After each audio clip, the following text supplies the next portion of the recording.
Hello, everybody. Welcome to the Pow Block pre-show. I'm your host, Eddie V, and joining me is Corey Dirrig, bossman himself. Hello, good sir.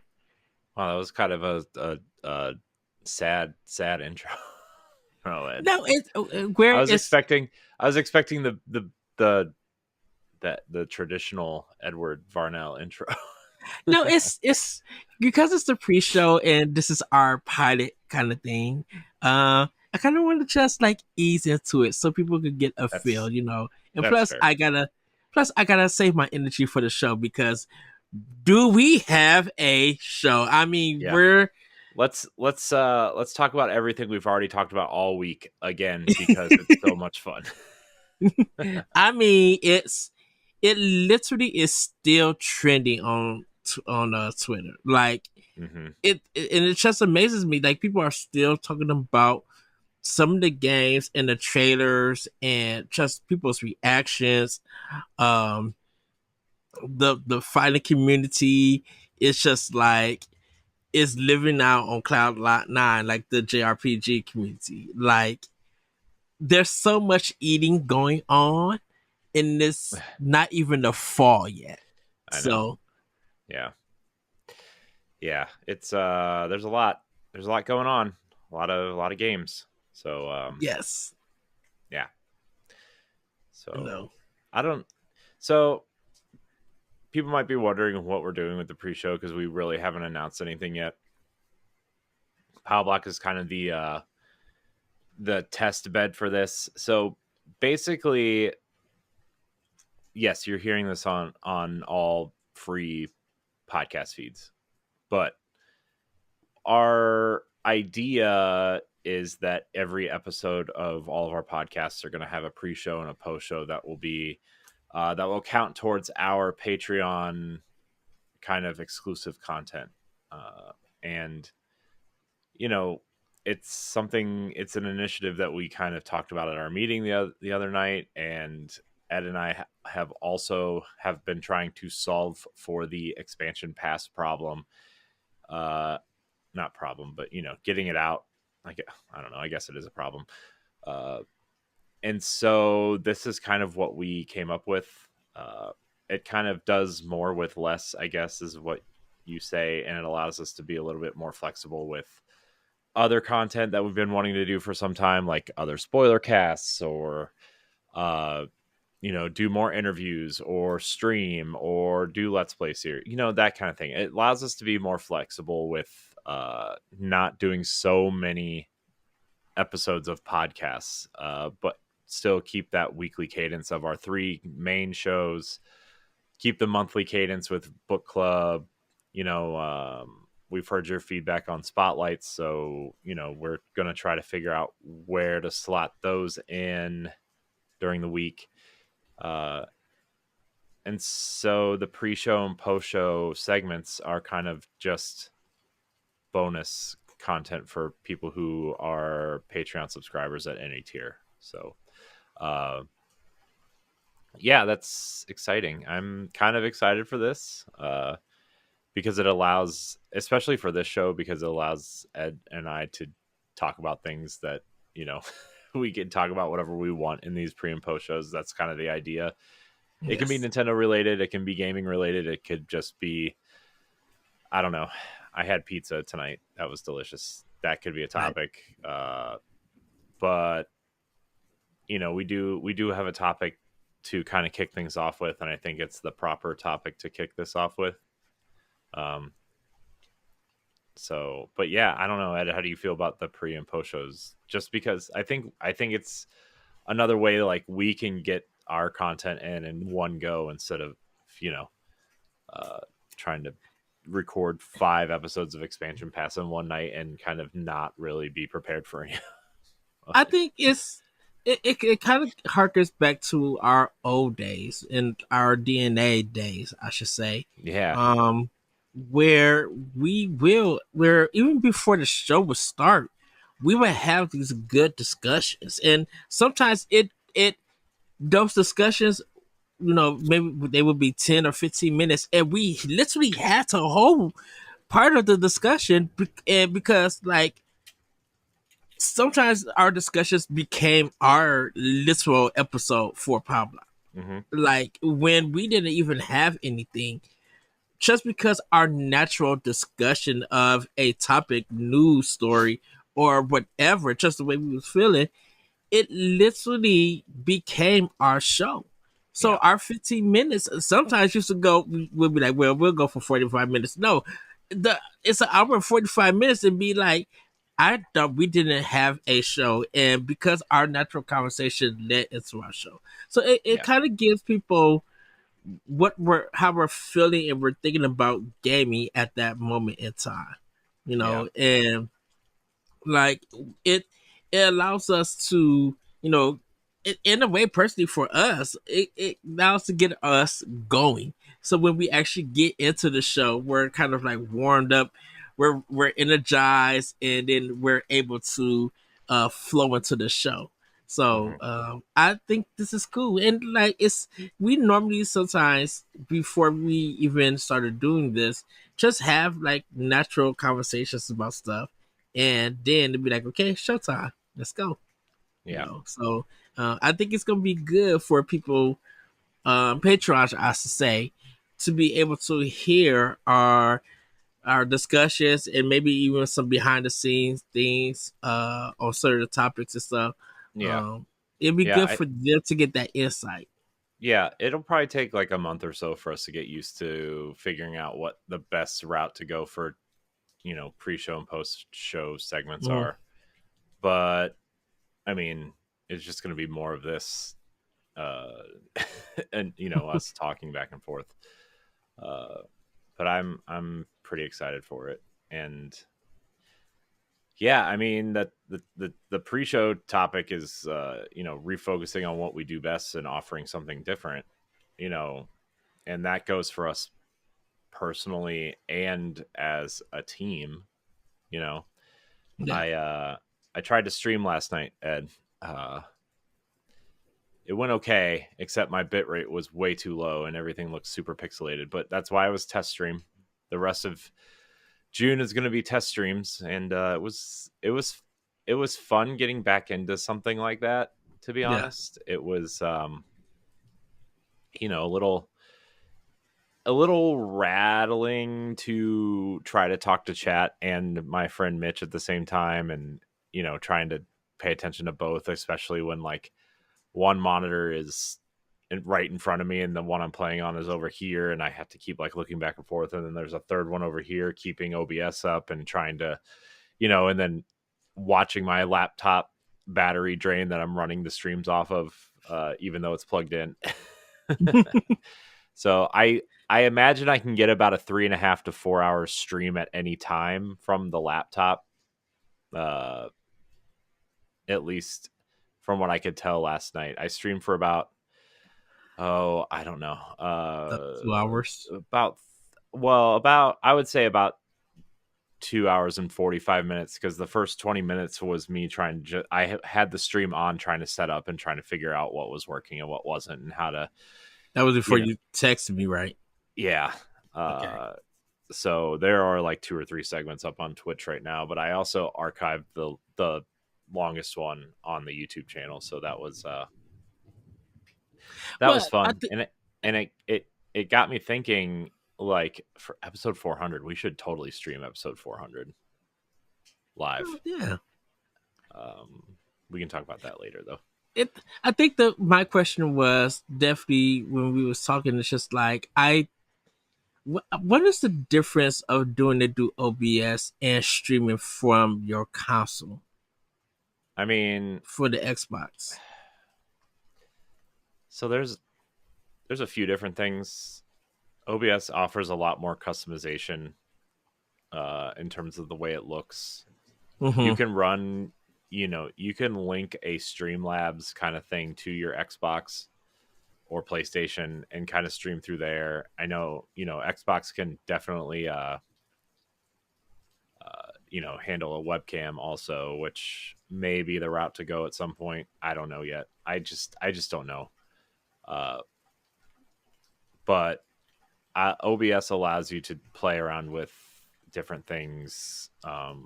It's more customizable. here's the thing. I don't know if it depends on what we're doing, I guess, too. Yeah. Also, if I want to stream Switch games, which more than likely I will be doing that most of the time, especially once the excitement around Destiny kind of dies down. You have to do that to OBS, so that I I can will have to understand. do that through a capture card, and well, I won't even have to do it through OBS. I can do it through the Elgato recording studio, but it's OBS is way easier to use than that, in my opinion. So Okay. that will be a conversation, that I will have to talk to Laurent about some of this stuff too, because he knows all that stuff, and there are other streamers within our communities that can kind of help with show me what to do. But yeah, I don't know. It was fun. I just wanted to try it and see, and then I realized about 2 hours in why I hated playing games at my desk is because sitting in these desk chairs suck compared to my lazy boy or my giant couch over there, in front of a massive TV instead of in front of this 19-inch monitor, 27-inch monitor, and whatever size this is. So it's so funny when I stream. Mostly I stream to my Xbox, and even when I was on Mixer streaming, I've always did like no camera picture because I'm like I wanted to focus on the game, and if I did get comments, I would try to, use my headset and stuff and talk. Well, people do that. There are no camera streamers out there. I think the reason why people tend to lean towards cameras on people is because they like to see who they're talking to or interacting with a lot of the times. So yeah, I don't know. I had fun, but my thing is like I want to be able to do more things, right? And Yeah. The things that happened this past week, which we'll talk about a little bit on the main show, kind of reinforced that we're doing too much in one space and not enough in the other spaces. And I would like to try to shift gears a little bit. And this, again, the pre-shows and the post-shows allow us to kind of do that.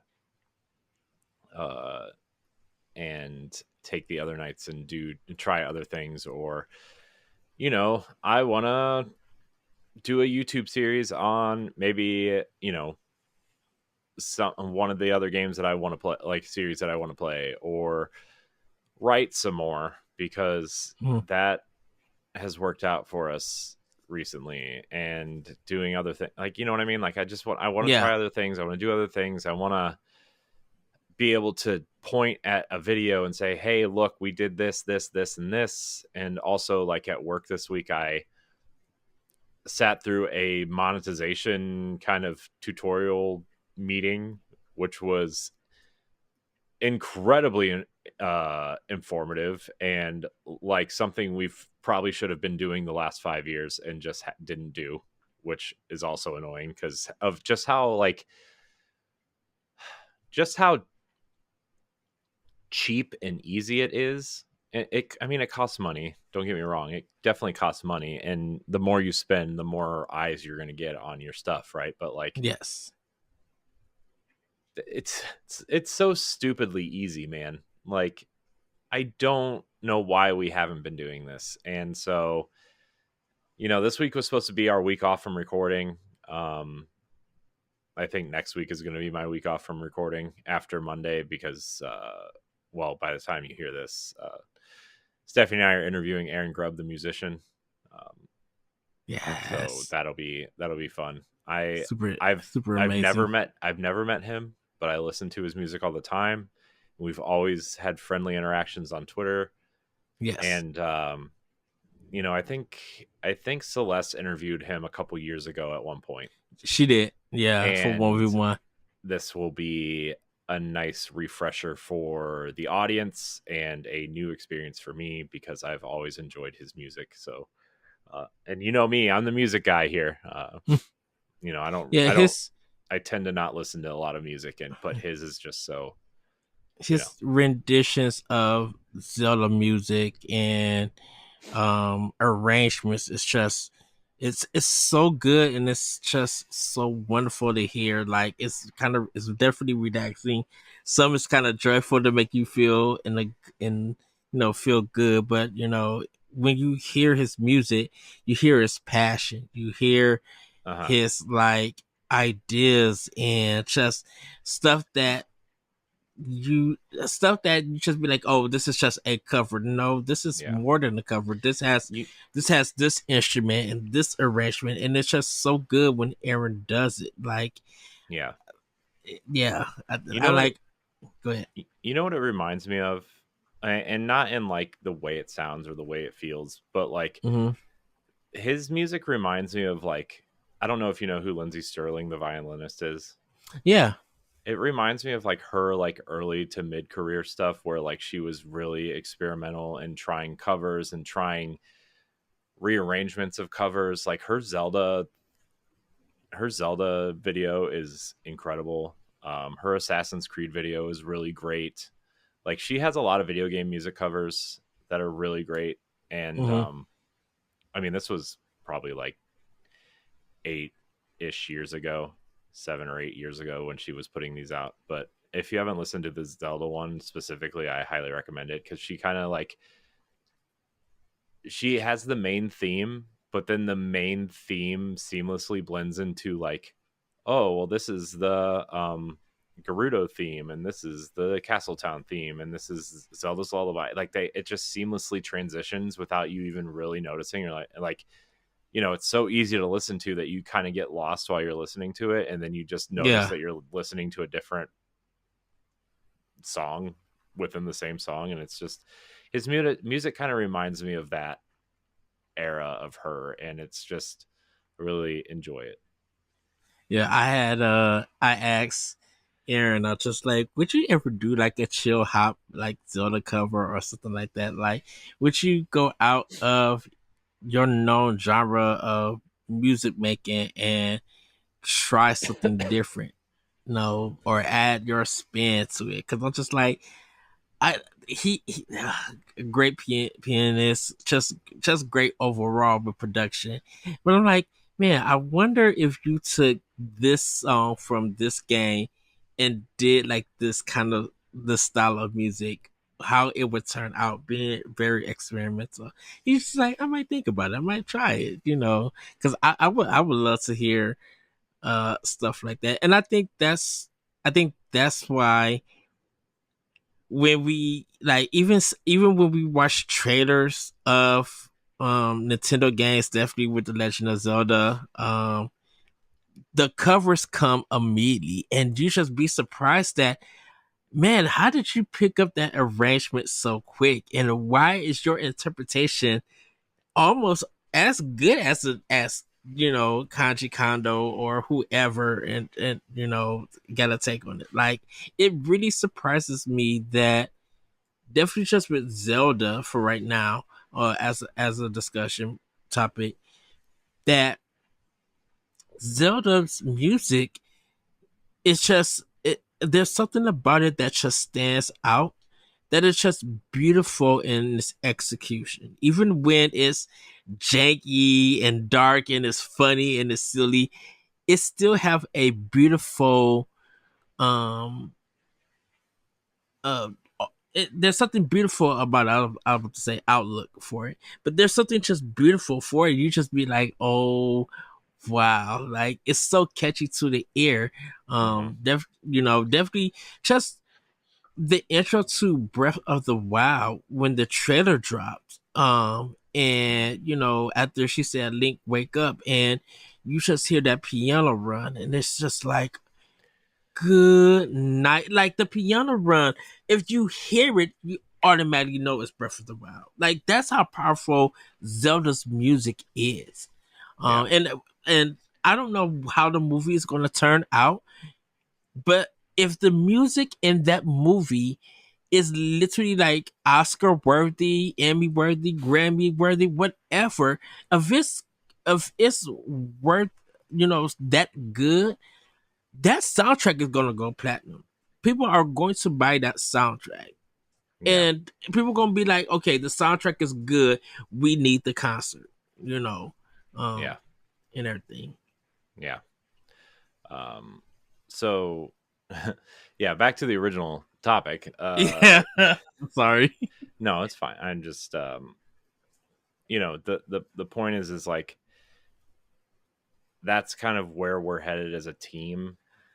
And, you know, personally, I've been trying to refocus myself too on certain content of just, you know, because I heard something on a podcast, and this person has said this a couple times throughout the years.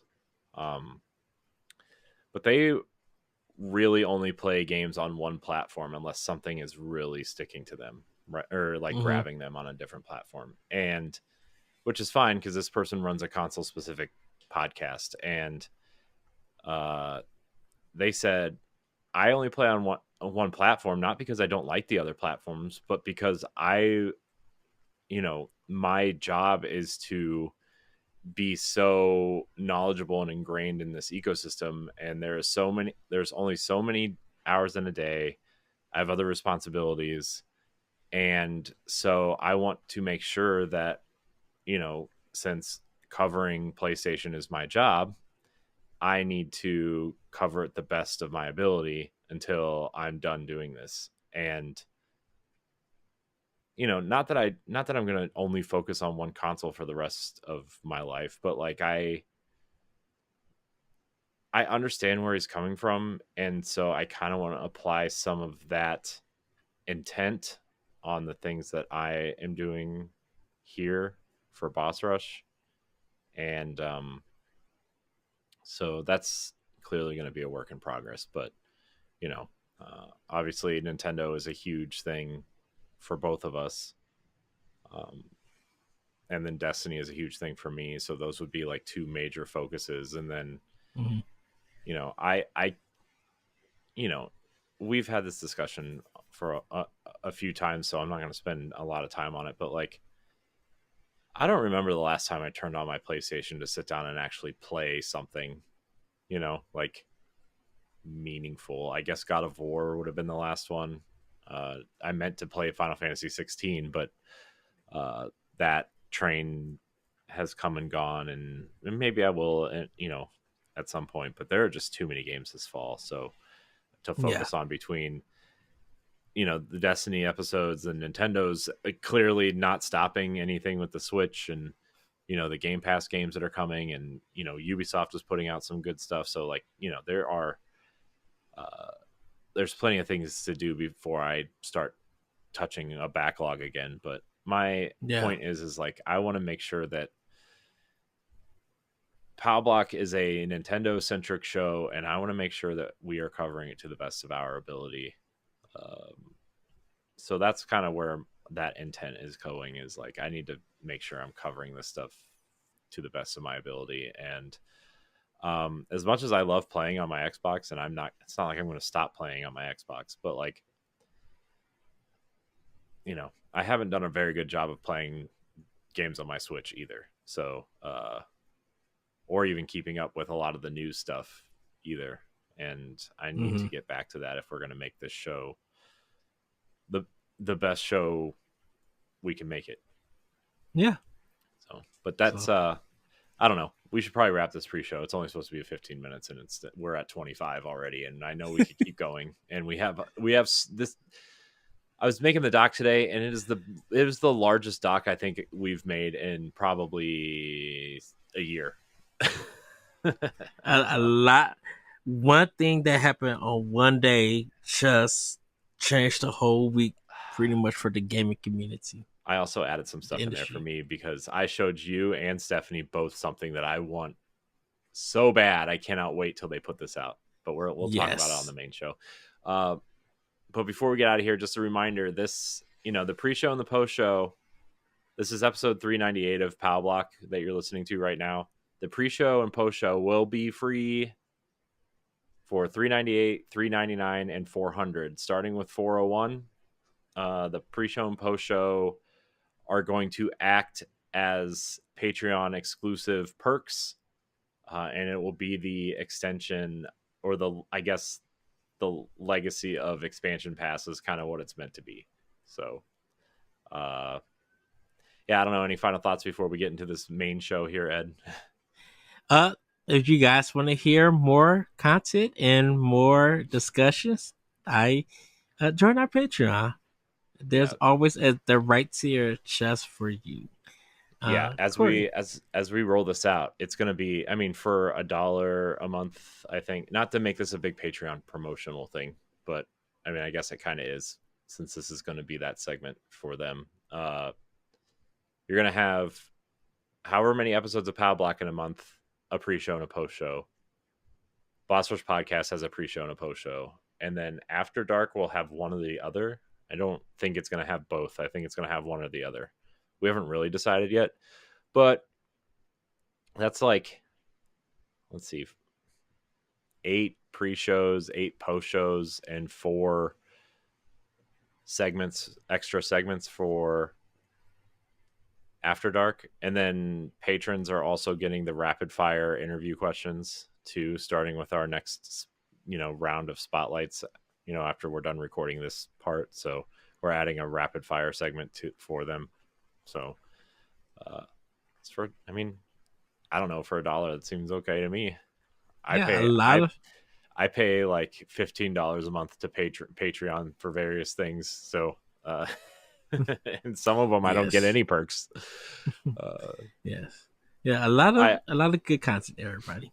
I also know that money is tight for a lot of people, and if you can't support us on Patreon, we do ask you to go to our YouTube channel and subscribe and leave us a nice rating or review on Apple Podcasts or Spotify or one of these other services that people use apparently. So yes. Anyways, that's enough. Okay. That's enough plug. Well, everybody, we're going to get into Nintendo Podcast. Wow. Nintendo Podcast. I know it's late, Ed, but dang. Well, everybody, we're going to get into Nintendo Pow Block. So if you're hearing this and you're going to stay with us for the show, please enjoy the show.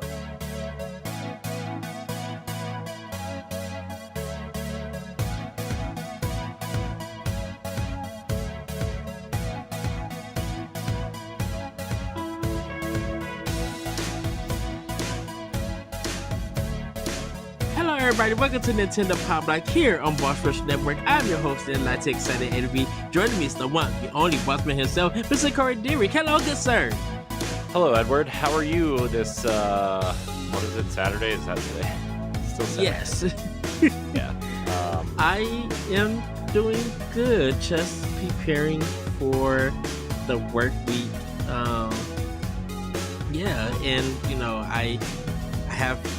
I ascended Tuesday, and then I came back to reality throughout the week.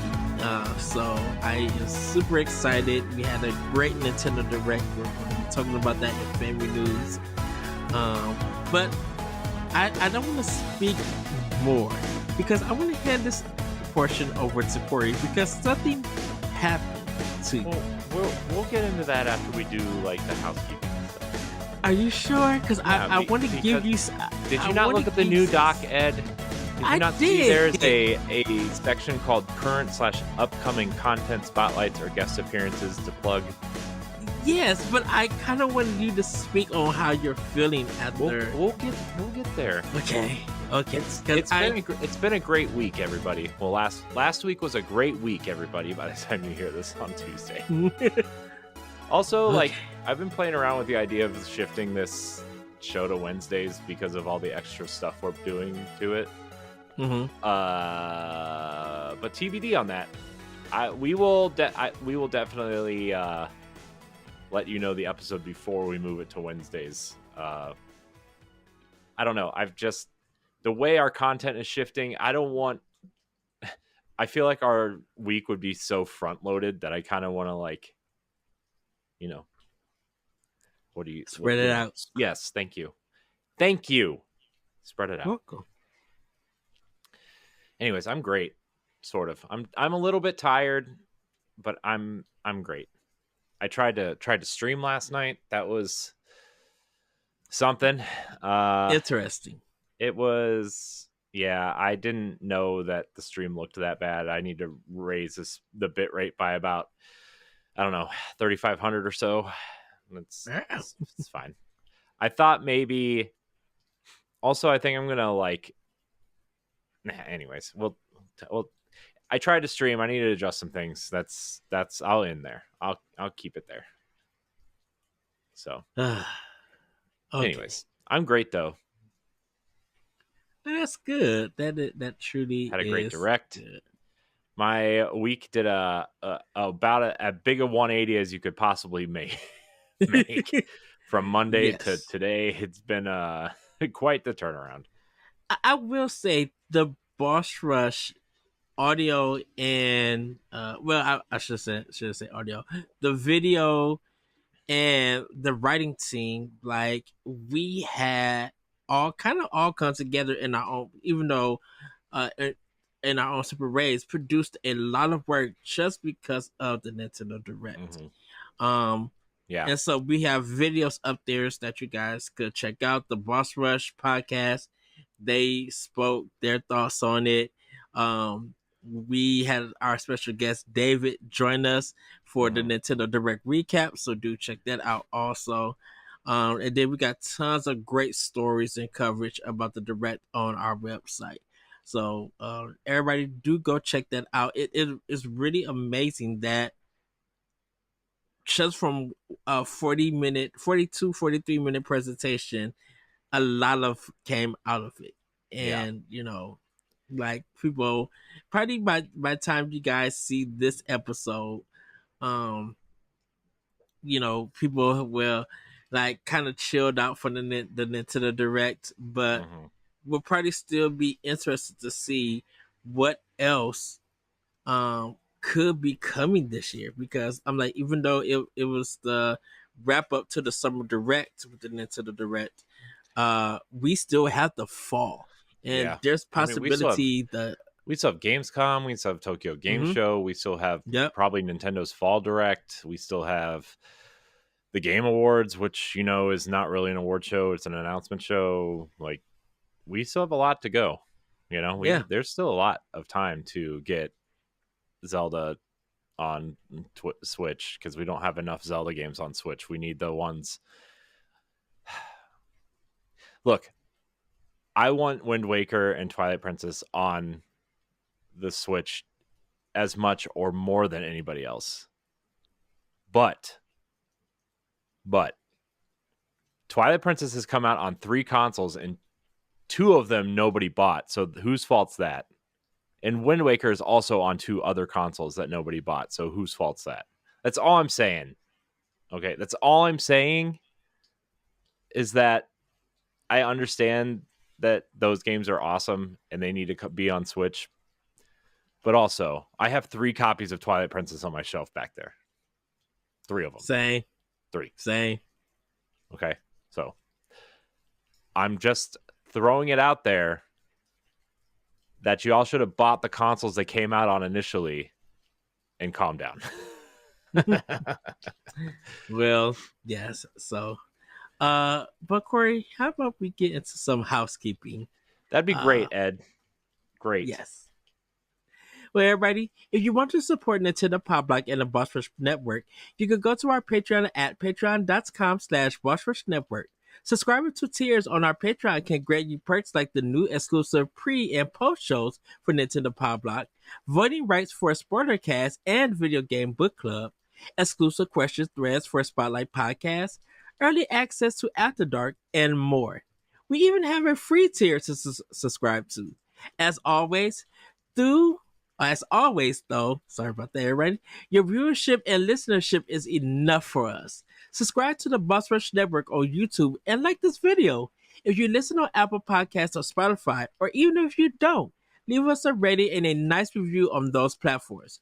You can find all of our banters, features, listicles, reviews, and more on our website, bossrush.net. Here's a cool thing about the free tier on Patreon.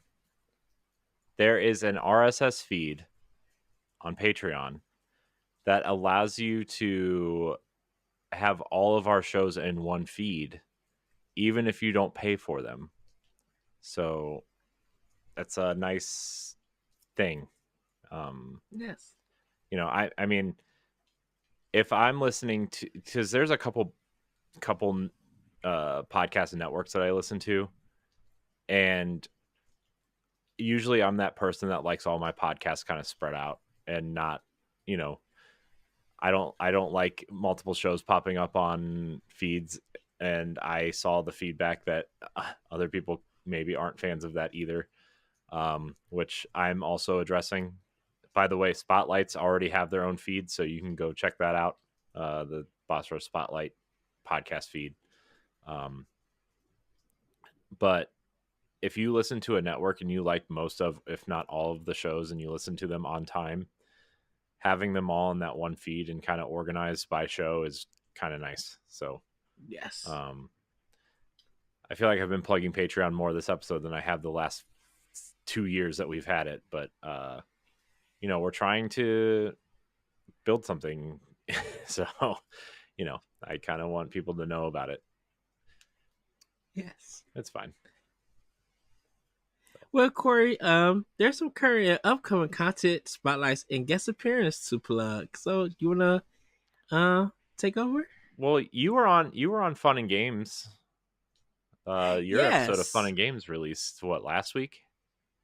Yes. So everybody, I was on the Fun and Games podcast, and I so as a solo podcaster, I talked about Metroid Other M and why I love this game, and it's just the game means so much to me, and I want you to go check it out at Fun the Game Podcast, and listen to it. It's only about 11 minutes, and I think you guys would definitely enjoy what I have to say about that game. It's still one of the decisive games for a lot of people. It still creates big discussions. It's weird how do I want to say this? It's weird how that game got trashed so hard when it came out. And now there's a bunch of revisionist history. Oh, it's not that bad. It's actually kind of interesting. I actually like the you know, 3D action adventure style Metroid game. It's like, come on, guys. It wasn't that bad when it came out. I get it. I don't want to hold the Wii remote sideways either. And I don't want to have to point at the screen to switch perspectives. But, like, it wasn't that bad. It wasn't that bad. It was a good episode, though, Ed. I enjoyed it. I listened to it. Thank you very much. I liked it. So yes, it was like one of the few games on the Wii that I actually liked. So it was the first Metroid game that I completed 100%. Like I got a straight 100% on my first playthrough. Yeah. Yeah. So everybody go check that out. Definitely enjoyed it. It's called Fun and Games Podcast.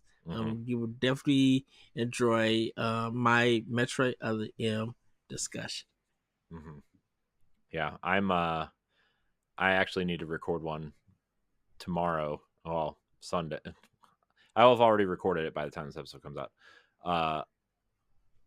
Matt invited me to be on the show, so I'm doing it on a pretty recent game. Actually, I'm doing it on Senua's Saga Hellblade 2, because nobody seems to like that game except for me. So, and me. Well, you know what I mean. Like, you go on Twitter and everybody's trashing it, even though it's sitting at like a 79 or an 80 on Metacritic. I don't know. It's weird. I don't understand. But I'm going to talk about Senua's Saga, which I'm very excited for. I don't know how I'm going to put it into a 10 to 20 minute solo episode, but I'll have to figure it out. Sorry, Matt, in advance. They're gonna have to edit quite a bit out, I guess. No, it'll be fine. But also, what? Go ahead. Sorry. Just a little behind the scenes with mine. I recorded my episode through Audacity, and I just did the edits there and then sent it to Matt. Yeah. And I mean, so, I will probably edit it myself and then send it to him, right? Because yeah, we know how to, or send it to them. Sorry. I'm adjusting to the we're adjusting. pronoun thing too. I'm sorry. Yes. Uh, I will have to send it to them, but we know how to edit. So, you know, it shouldn't be a huge burden on them to edit the rest of it. So yeah, I'm excited to do that tomorrow. At some point, I need to do that. I need to do a reaction video to the Destiny trailer, which we'll get to in a minute. But at some point in the near future, I will be appearing on co-op mode with Todd and Mark. It Yes. was they wanted me to come on this week, but I'm, like we said in the pre-show, I'm interviewing Aaron Grubb with Stephanie, so I won't be able to make it, but maybe like in 2 weeks or so I'm going to be on that show, and I'm very excited. I love Secret Friends. I love them so much. They're the Same. best. They're the best. The other thing is I reviewed Destiny 2 The Final Shape, which it's so weird. We haven't done a show together since this review came out, and I put it out on the 9th. And it's the 22nd as of this recording, because you did the episode after me, right? Yeah. With Josh and Cordy, and then I did an episode while you were at work, and then the direct stuff happened, and we just haven't had a chance to promote it. So Yeah. So that was everything surrounding that review has been very I don't know how to put it. Help me, Ed. It was a big moment for Boss Rush, definitely for you, Corey. It was something that you put a lot of time, effort, love, and care and passion into it, and you even posted a picture just like you started Weekly Strike, the Destiny podcast on DNA, and through all this time, through all the updates, the expansions, the challenges and everything, Destiny was that game for you. So to see a video with your score in it, and it just took all of us aback when you seen it. You shared the picture with me, and you had a circle and everything, and I looked in and it said 5 out of 5 bossrush.net, and it's just like, that's major. Yeah. To have your review score, even if it's just from a small website or a content creator, to have your name on the side, in the middle, next to IGN, like, that's huge. It's go ahead. I guess we should probably, if people don't know what we're talking about, I guess essentially, so from a personal note, my first, like Ed said, my first podcast was a Destiny podcast. It started 9 years ago, called DNA Weekly Strike. It ran for about a year and a half, from the second expansion called House of Wolves through the Rise of Iron, which was the third fourth expansion, I guess, technically, of Destiny 1. And then it ended, but that kind of kicked off this whole podcast network idea / building all this. And essentially my love for Destiny has built all of this. I mean, obviously Pow Block has a huge part in it too, but my content creation career as an individual started with that podcast revolving around Destiny. So I wrote a review for The Final Shape. I am a Bungie creator. I'm a hashtag Bungie creator. You have to say it like that. I don't know why you have to say hashtag Bungie creator. Bungie provided me a code for the final shape and the annual pass, even though I already had it pre-ordered and I already bought the collector's edition and I already bought all the stuff. So you can take it with a grain of salt. You can take what I say, whatever. I have been pretty forthcoming about how not great Destiny has been in the past. So I don't know. I don't know if I need to defend myself really, but some people like to know that, I got to be open and honest with people, and they can do with it what they will, right? Yes. So I wrote the review for the final shape. Their PR company reached out to me and asked, it's Uber Strategist, Sean from Uber Strategist, nice guy. CJ and Sean have been perfect to work with, by the way, from Uber Strategist. I can't say enough good things about them. They actually feel like people and not just a mailing list that you're on, which is 99% of the companies we work for, no offense. They've been great, and CJ handles a bunch of other things besides Destiny for us too, so it's been really awesome. I just can't accept most of it because it's all PC stuff and I don't play on PC. But Sean reached out to me on Friday and said, hey, can we use the Boss Rush Network's review of Destiny 2, the final shape, in future marketing materials if we choose to do so? And I had to sign a release. I had to read this huge thing that said, you can't change your review after you sign this thing. You can't, alter your score. You can't go back and change things. You just can't. A bunch of things. Everything's locked. Yeah, it's locked in. It's pretty standard stuff for people who, we get stuff like that sometimes when we review smaller games and whatever, and it's just kind of like, it's just a standard thing. But it's Bungie, it's PlayStation, right? And I didn't think anything of it, and I was like, yeah, sure, whatever. You gave me a code. This is probably just a standard follow-up for giving me the code, right, as a Bungie creator. So Thursday, right before the TWAB dropped, which is this week at Bungie, shorthand is the TWAB, although they changed it now. It's called the TWID now because it's this week in Destiny because they're preparing to launch Marathon next year. So it'll be this week in Marathon and this week in Destiny. The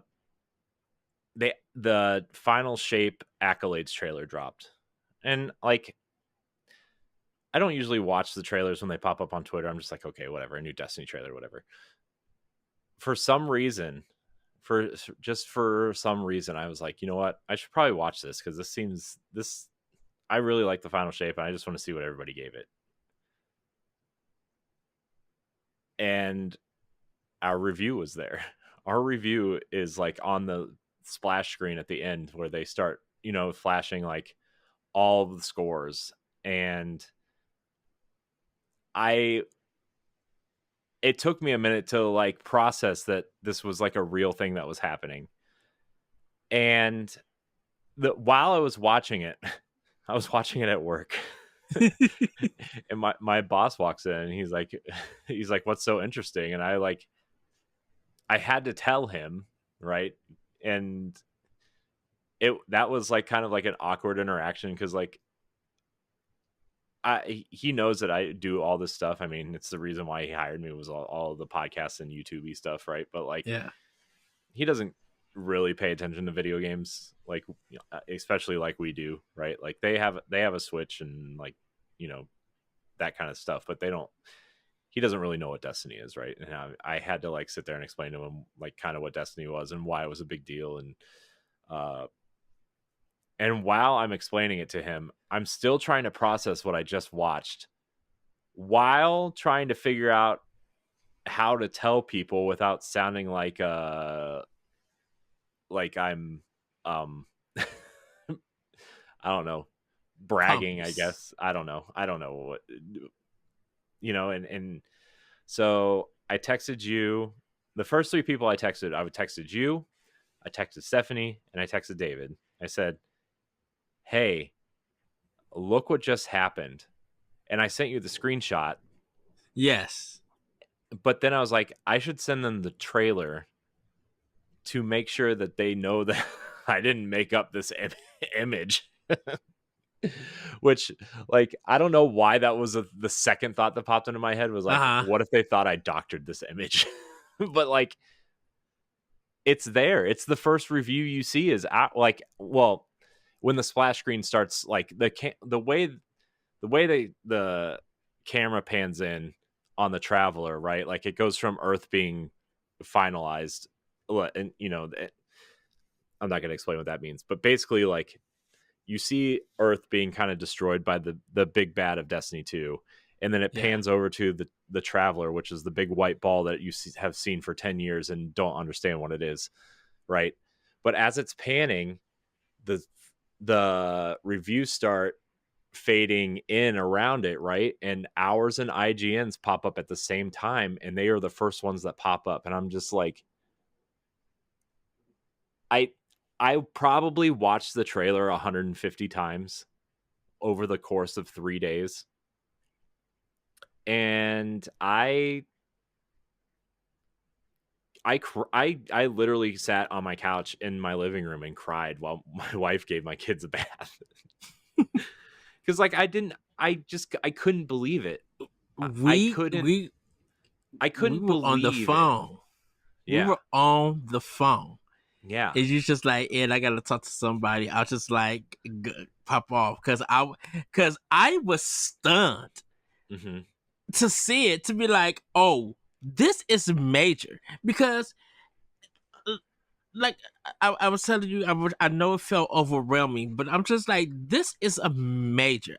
I mean, you look at the names around us too. It's not like it's not like, I mean, I'm sure some of these are smaller outlets too, but like Game Informer, IGN, Game Rant, Dextero, Screen Rant, Games Radar Plus, right? Like Twinfinite, God is a Geek. Like, these are huge sites. Huge.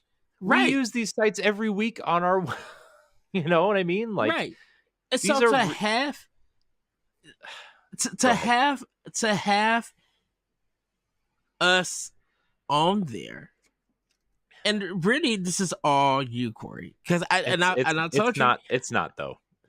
I mean, I'll say this is all you, because from where you started at to get to this point, like, and not give it up, even though there's been times that you want to give up, like, this is the hard work and dedication that you put in, and then and of course me and others and all of that. But I'm like, to build for something that was so small, to get to this point, to have just your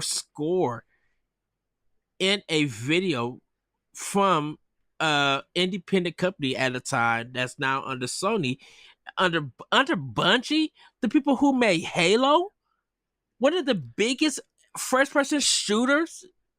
Like this, like, people don't process this. I still can't believe it.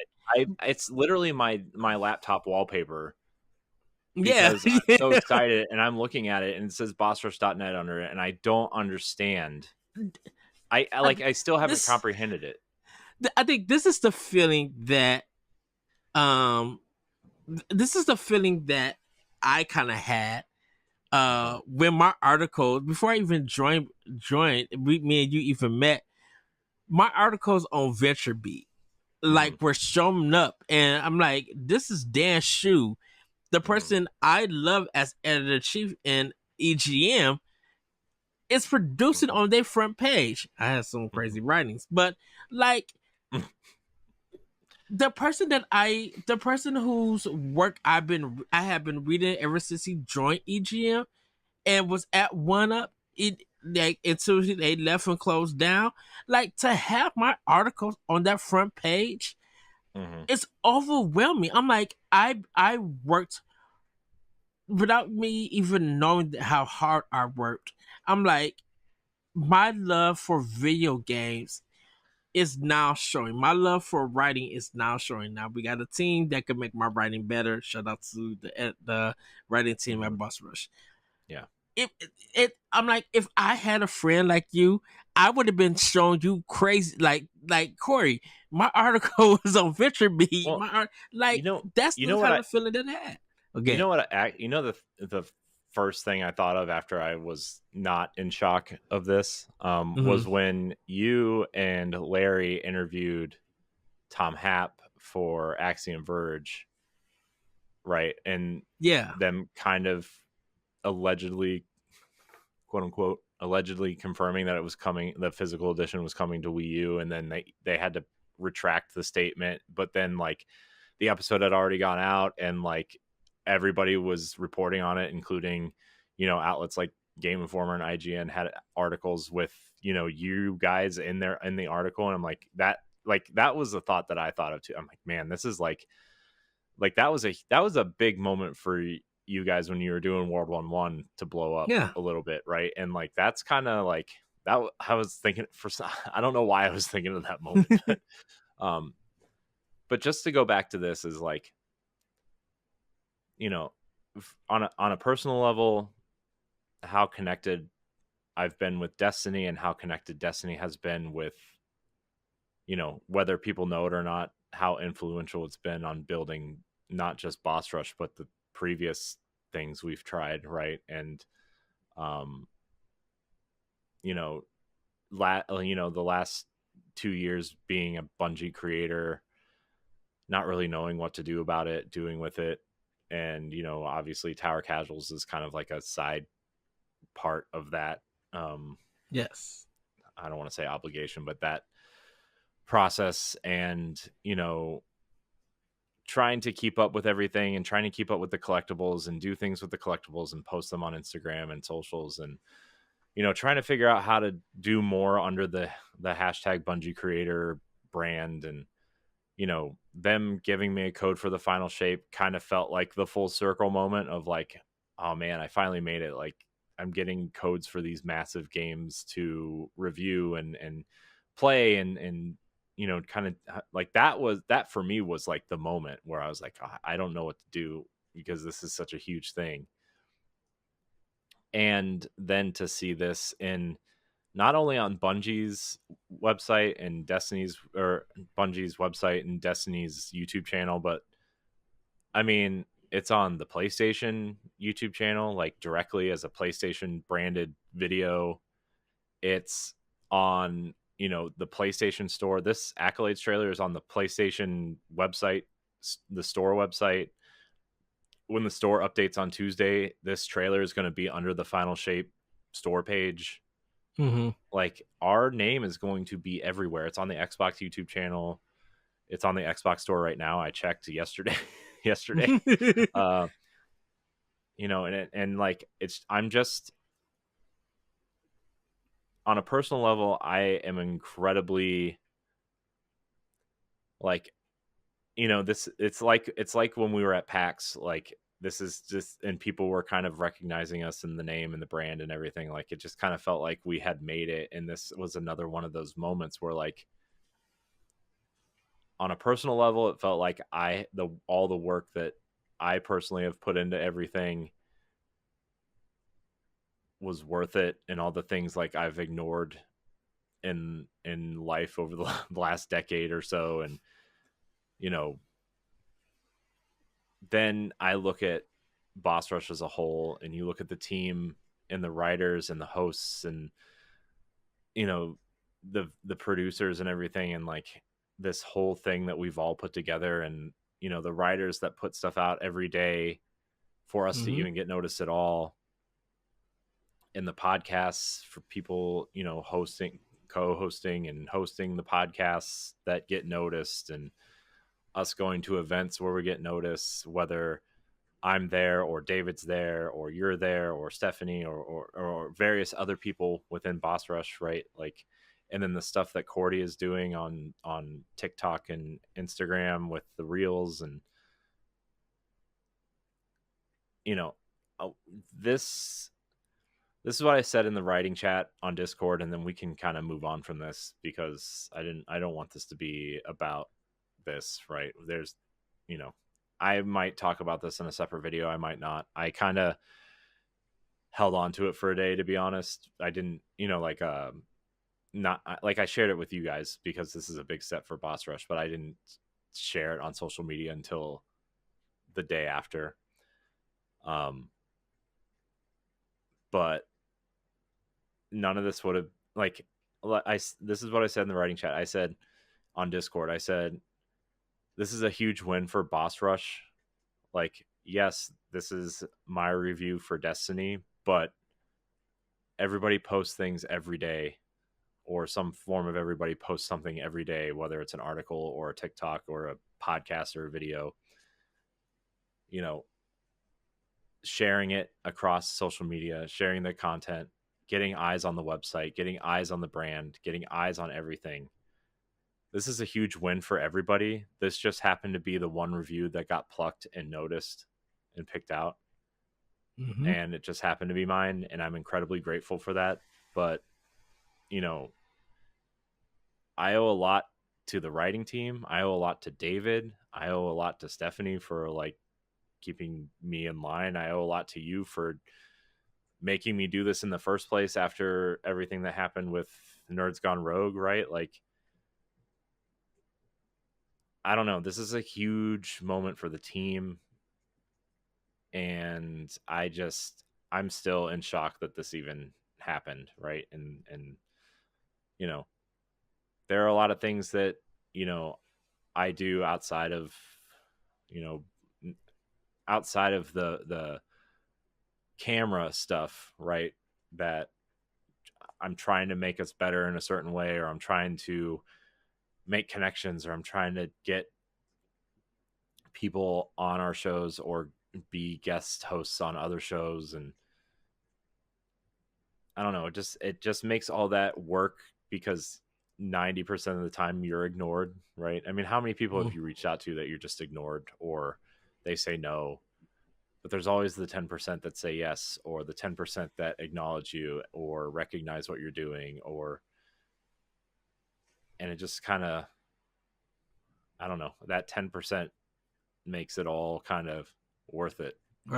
Yeah. I don't know. I don't want to spend any more time on this, but I know Pow Block is our most listened to show, and I know a lot of the writers listen to it. So they need to be acknowledged for this too, Yes.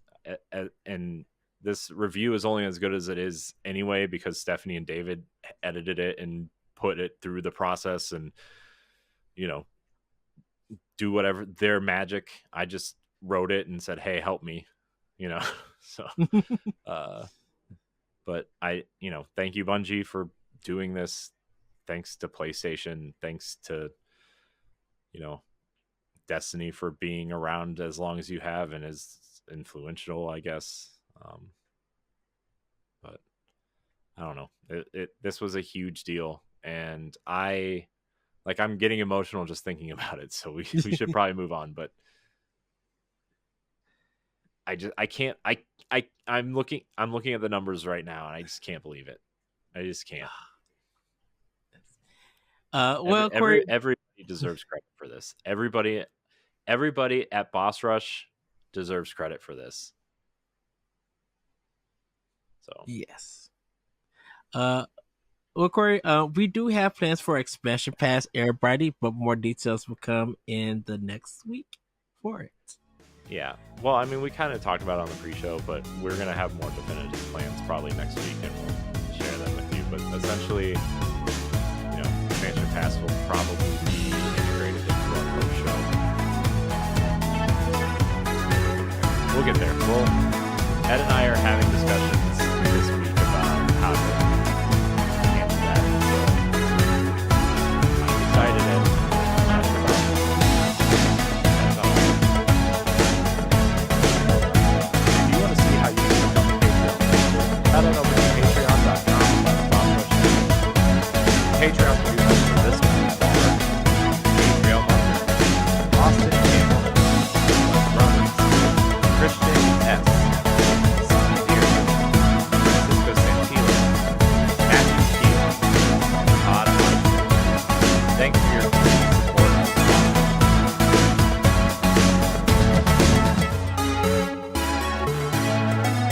everybody. It's time for Snacks and All. Yes, 37 minutes into the show. Well, I'm going to go first, Corey, because this is a journey that I went on. So just please bear with this. So Friday, I was supposed to go to another store after work and kind of help them out. I thought I was going to be cashiering or closing. I get there and I see another manager, and they're working. And so I called that store's manager, and we got it all together. We got the confusion. They apologized for not updating me. So I was just like, well, I'm right by my favorite sushi place. So I go to my to the place, and I get my king of salmon roll. But I also get this cherry blossom cola. I don't know if I ever talked about this on the show. I may have, but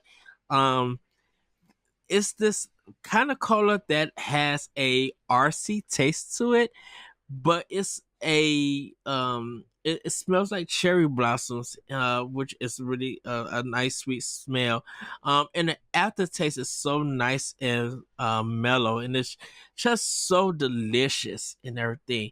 But one of the things was that my sushi was, I think the rice was too warm, and so everything started coming apart. And I'm like, no! Like, I could barely, like, use my chopsticks to get in everything. But I still ate it. I had a salad with some ranch with it, and then some miso soup. I got some snacks here and there. Nothing too big.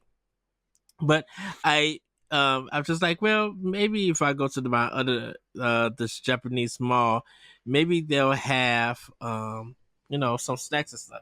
They didn't really have that many snacks, but they had like this nice kind of orange juice, this orange and apple juice kind of mixed together, which was really good. It was very nice and refreshing.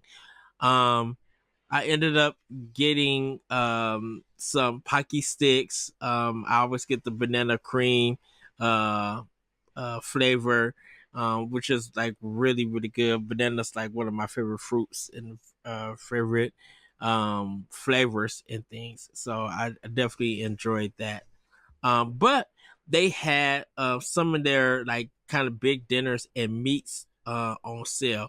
So they had some boiled salmon to go, which would have been like $9. It went down to like $6 and some change. So it was like a 30% discount. They were trying to get rid of all of that stuff. And so I brought some and took it home with me and started eating. I was just like, well, let me just eat this before it gets too cold and I forget. And I started eating that mug. It was like the best. The meat was just right. And it was a big piece too. It wasn't anything small. I didn't eat the skin or anything. But like it was amazing. I'm like, oh, this is so good. I had some Mexican chipotle kind of salad from Chili's from work, which was really good. I took the avocado and the tortilla chips out of it. I kind of just feel like having the insides to eat it, and that was really good. And then had a salad with blue cheese dressing on there, so that one was really good. But nothing new yet. I seen the Dr. Pepper coconut, but I'm going to try that next week. I want to give that one a try and everything. I did try the Mountain Dew, everybody. They got the Liberty flavors and stuff. So I will report on that next week. I'm not going to speak too much on it. But yeah, they are great flavors to try out. But I'm going to talk about that next week. Corey, what have you been snacking on?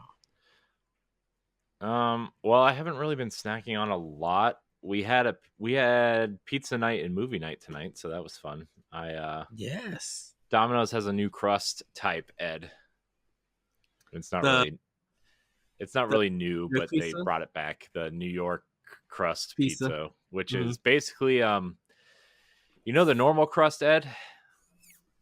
Basically, they just make it flatter and cut it into 6 pieces instead of 8. That's it. That's Pretty the only much. difference. Yeah, I had a handmade pan pizza this week from Domino's. Wow. Yeah, So it good. was it was good though. Like, so when it's flat, like when the dough is flatter like that, it becomes drier and not as greasy actually. And I like my pizza dry. I don't like it with a lot of grease on it. Yeah. So it was actually, I thought it actually tasted much better. I don't think they need to go so far as to call it New York style pizza. But it was really good. I had my usual bacon and jalapenos on it, which is very delicious. Was it half and half? No, for you or no? It's all bacon and jalapenos on the whole thing. Oh, I didn't know. I thought you were sharing it for the whole family. That's why. Well, so Domino's has the thing where you get, $6.99 for a 2-topping pizza, but the more you order, the more you get. It's $7 per item or whatever, as long as you order 2 or more. So what we do is we usually get it. I usually get my own pizza because I get my own pizza, and then my wife gets her pizza, and then we get a third pizza that's always double pepperoni for the kids because they will eat it. Like, they ate it for dinner tonight, they will probably eat it for lunch tomorrow, and knowing them, they will probably also eat it for dinner if there's any left. So that's, one pizza gives them 3 meals, which is easier for us. I know it's not the healthiest thing for kids to eat pizza 3 times in 2 days, but it's the weekend. It's the weekend. We're poor. We bought a house, so they're gonna eat what they have. True. But I also made the awful decision of eating ice cream tonight. And I know, I don't eat ice cream because I know how it makes me feel afterwards. Because I'm lactose intolerant, and B, when that happens, I usually don't feel very good. So Team Rocket blast off. Oh God. So we'll leave it at that. But yeah, I had some chocolate ice cream tonight too, and it was pretty good. I'm not a big ice cream person. I am. Like, days like this when it's really hot and stuff, I definitely go get some ice cream. I really have to be in the mood for ice cream. It helps keep me cool during times like this. Like, when it's just hot, I'd be like, I gotta get some ice cream, like, to keep myself cool and everything. Yeah. So that was that's kind of all. I didn't have any pizza rolls today, Ed. Oh, rats. This is like the first Saturday in like 6 months that I haven't eaten pizza rolls for lunch. Shoot, mostly because I was working on updating our administrative stuff for Boss Rush, our docs, and filling out our Pow Block doc to include new things and whatever. And so, but yeah, I love pizza when it's good. I love pizza. I've grown to become more picky about pizza though, which is, I don't know if that's a good or a bad thing, because I just used to eat garbage pizza all the time and was fine. I'm learning to like, when I cook different pizzas and stuff, like different brand pizzas and stuff, I'm learning to be like, okay, if I do this time for this pizza, I'll see how it turn out. But like I said a couple episodes ago, that I now just take 2 minutes off from its initial time, and then when it comes out, I still let it do this 5 minutes of cooking and stuff. But when it comes out, it just comes out just right, and I'm like, yeah, I think I kind of perfected it, and I'm super happy with it. Yeah, Yeah. Well, everybody, it's time for Play with Power. And okay, so I have been playing Metroid Zero Mission, loving that game. I'm playing Unsighted, which is like a top-down action game, where you are this robot, and you say Unsighted? Yeah. Yeah, that game's cool. It's got a Majora's Mask element to it. Yeah, but so I cut the time limit off for it.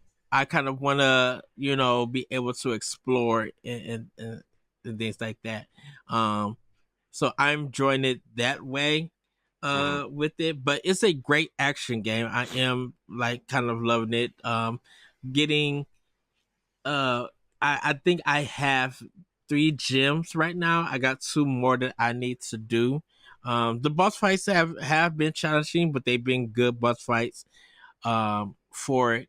So yeah, it is a really fun game, and a great soundtrack. And the game is available for Switch everybody, so I do recommend playing that. I'm going to save the Destiny talk for when you talk about Destiny, Corey, because I have some feelings about, and it's more of the mechanic than it's not playing it right. Basically, it's more the mechanic than it is the game Which itself. Mechanic? The Darkness Zone, where you die and you have to restart. Yeah, that's the. So this is the problem that I have with it. Is that if it was just only for boss battles, I would be fine with it.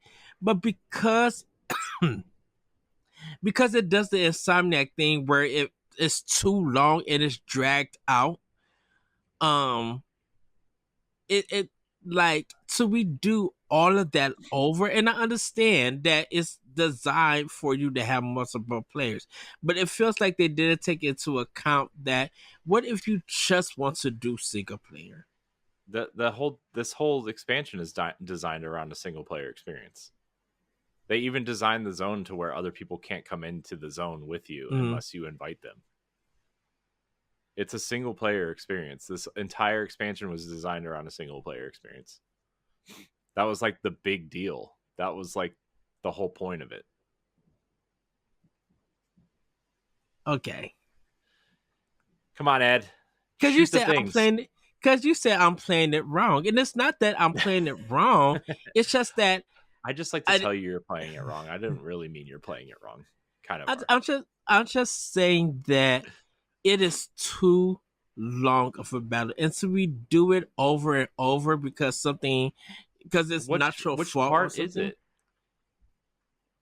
It's every time I encounter it. I just don't like the dark zones. I just don't like it when it locks me out because I don't like it because the fights are too long. And it's just They're not long. You just have to figure out the mechanic to make it shorter. But there is no mechanic to make it shorter. That's the problem with it. There are mechanics in every single darkness zone. I promise you, there are mechanics that make it shorter. It does not feel like it. You have to figure it out. How? Because the thing about it is that I'm running around the whole map, with my guns and stuff, and switching and getting my armors and all of that stuff.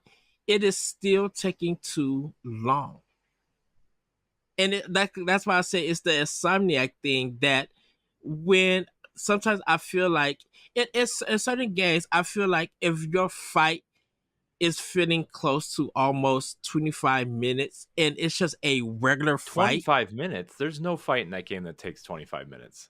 Yes. The longest any of the fights took me was like 10 or 12 minutes. Maybe. It takes me longer than that because I keep dying and I got to restart it all. I don't know what you're doing. Are you playing on the legendary campaign on accident? No, I'm playing it on normal. Everything is literally on normal. I don't know, man. I'll have to. I'll jump in with you and play it with you and figure it out because it should not Okay. be taking you that long. It should. takes a, It but should not be taking you that long. I had this feeling ever since the first Destiny that I always felt like it was not needed because these fights take too long. Especially when you got it also like it also expects you to know how to play the game because it's 10 years old, right? So it doesn't handhold you to show you how to use certain mechanics or how to like when the best time to use certain mechanics, right?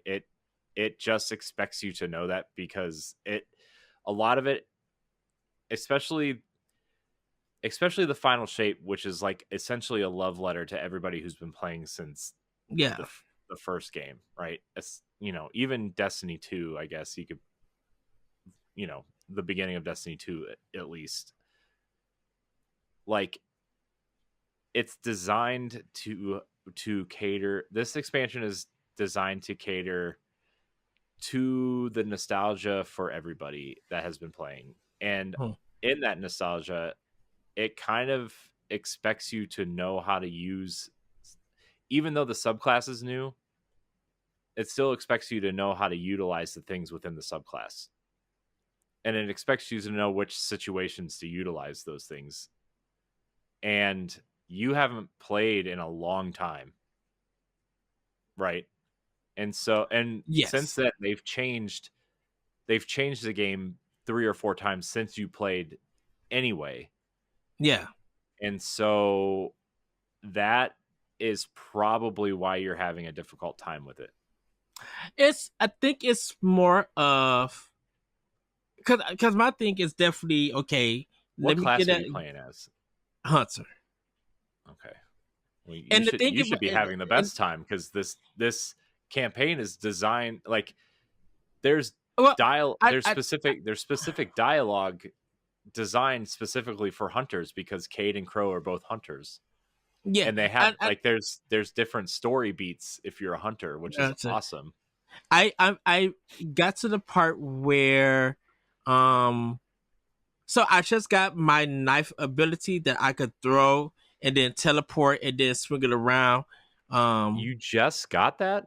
I just got that. I've been having a hard time because of the dark zones. If I'm in a regular fight, I have like literally no problems and everything because I'm using my assault guns, my pulse rifles.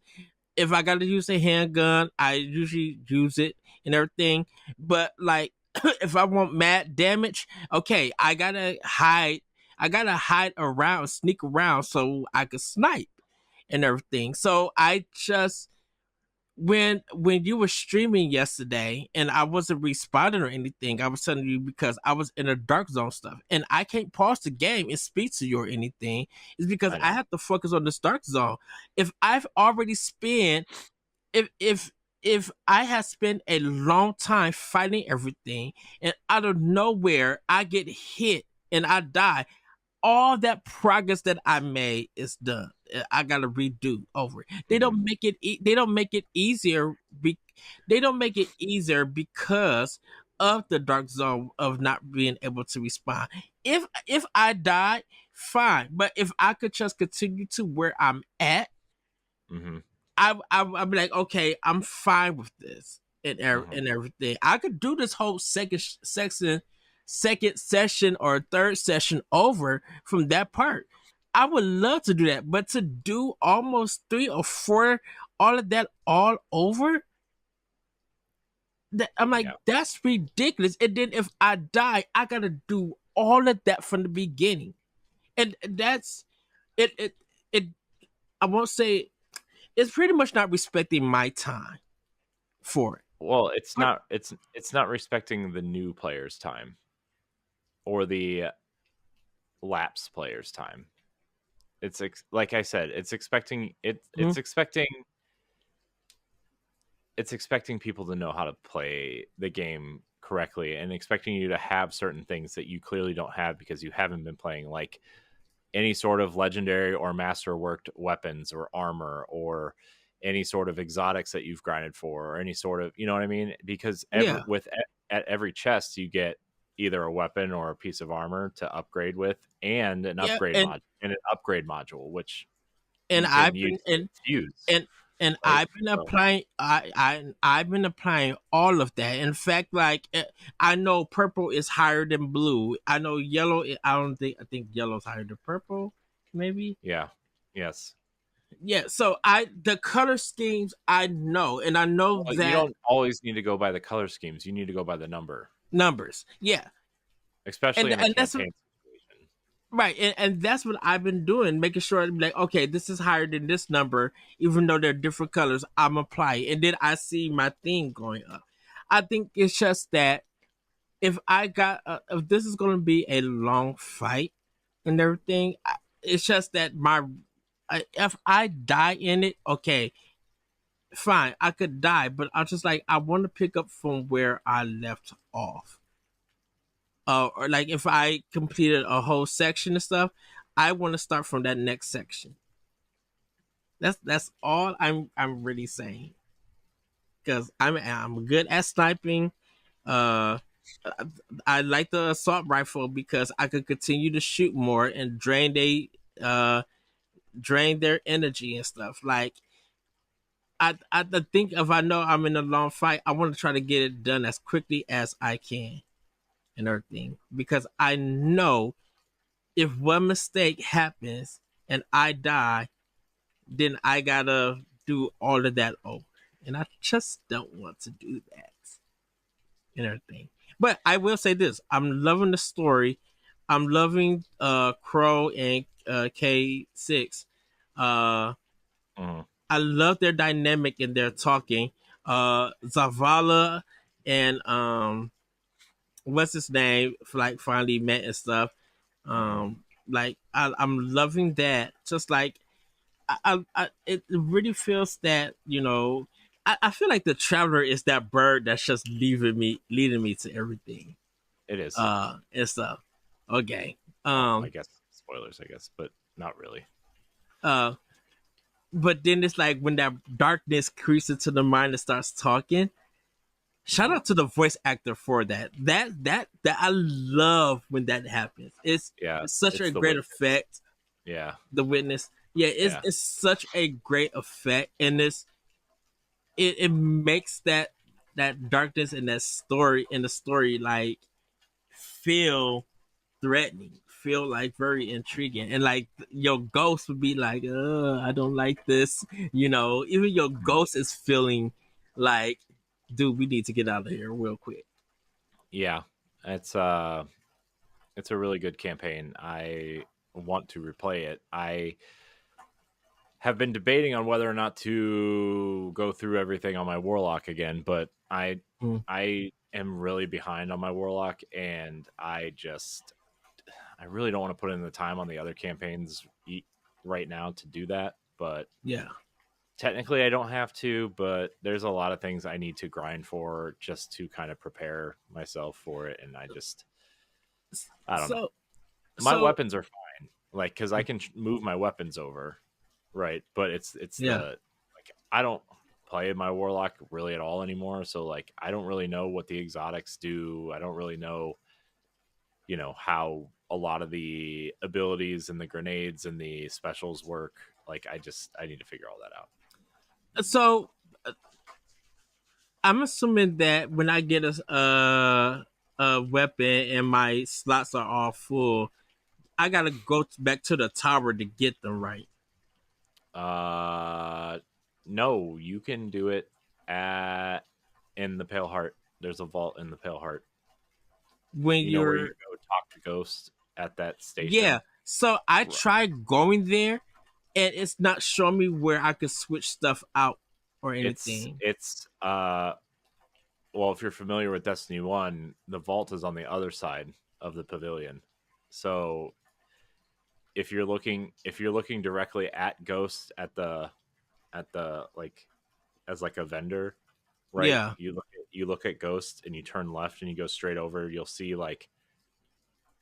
the vault emblem kind of pop up once you get closer. It's like a green one, right?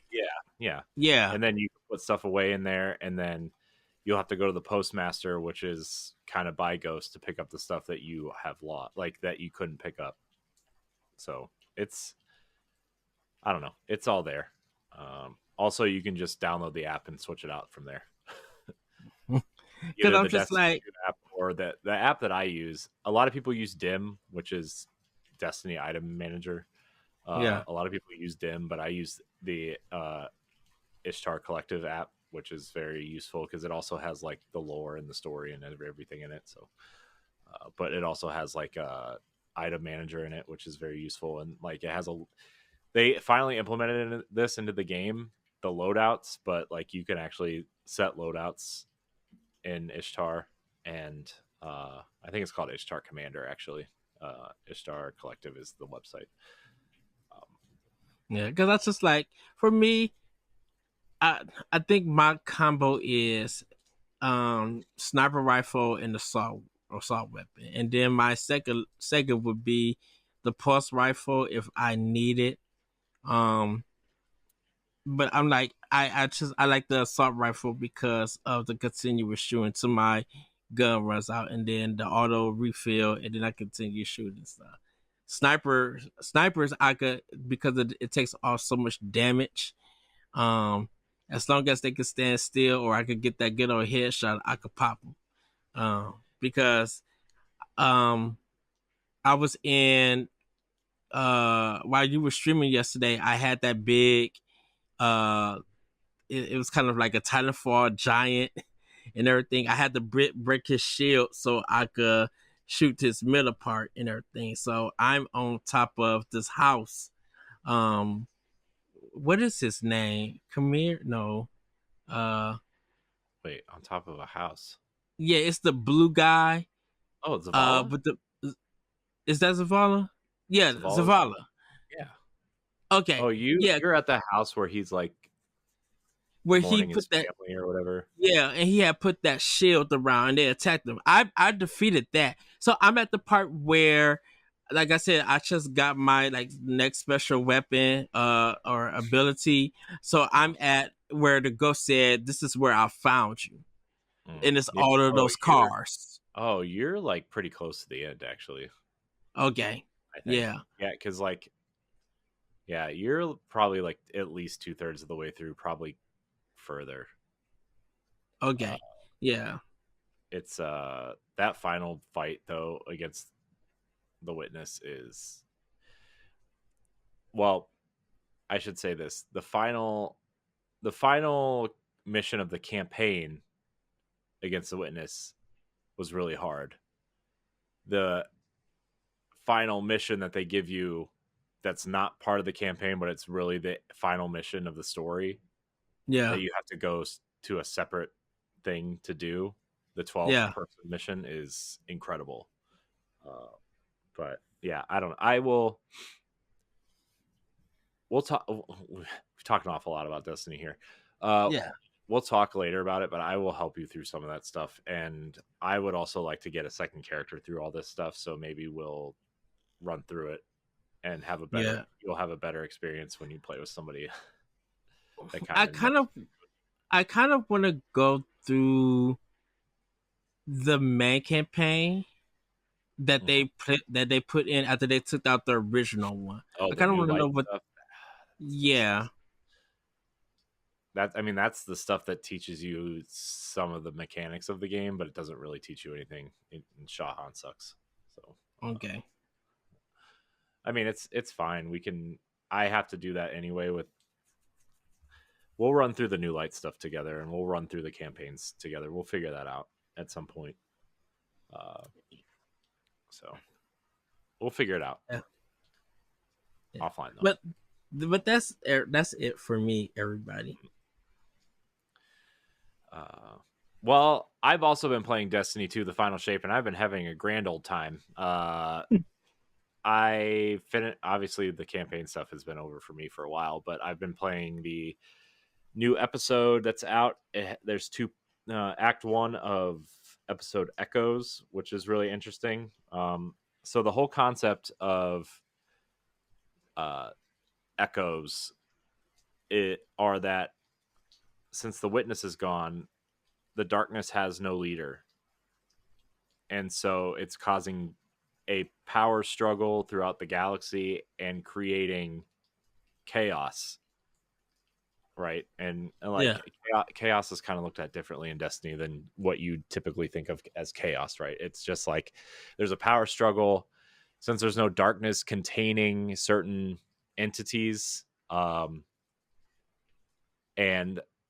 there is time travel and timeline manipulation involved in Destiny also. So bear with me for a second. Essentially, what's going on now is like the Vex, the robot race in Destiny, are a collective hive mind. They are all controlled by one central being. Well, in this expansion, anything that is mechanical, including exos, because they are infused with what we like to call Vex milk, and darkness energy are like the lifeblood of exos, are a mix between the Vex milk and the darkness energy. And so anything that's mechanical, and it's affecting Saint 14. So that's part of the story, but we haven't gotten there yet. But essentially, the Vex are becoming infected with some sort of virus, and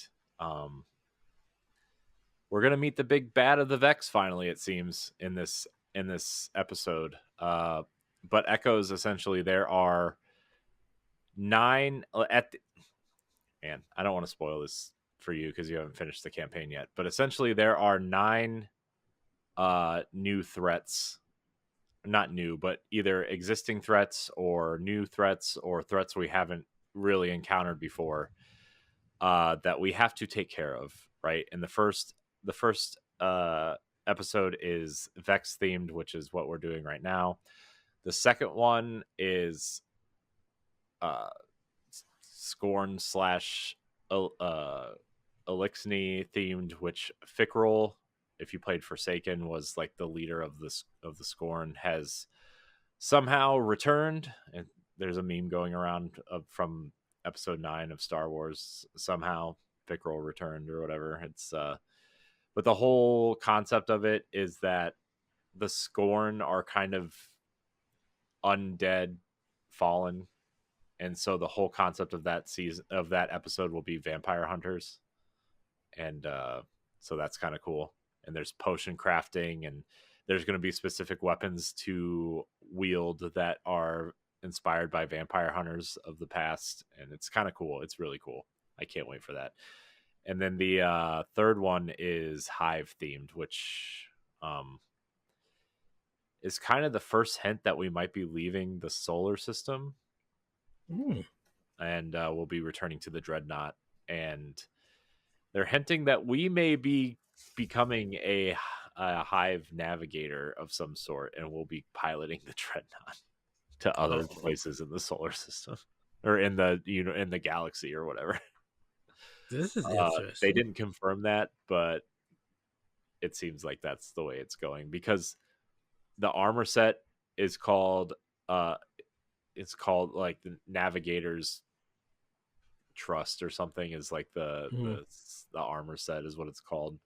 And then like there's the weapons that are all hive themed, and the Dreadnought is made out of old Ahamkara bones and Wish Dragon bones. So like you're starting to see the skeletons of those dragons kind of pop through the exterior, which is opening up new interesting secrets that were not in the Taken King version of the Dreadnought. And yeah, it's kind of neat. Also, the other interesting thing is like, since the second act, or the second echo, or the second, whatever they're calling it, episode is centered around the Scorn and the Elixni, that might be where they're bringing the Wrath of the Machine raid back, which would be exciting. That's one of my favorite raids, which means they also have the potential to bring new Siva weapons in, which would be awesome. because the exotic weapon from that raid, they've already done with 0 Hour. It's a secret mission that you can get Outbreak perfected. They've already brought that gun back, so the exotic is already missing from that raid, which means we're going to get a new exotic, which is exciting. Nice. Man, we've talked a lot about Destiny on this episode. Yeah. Sorry, everybody.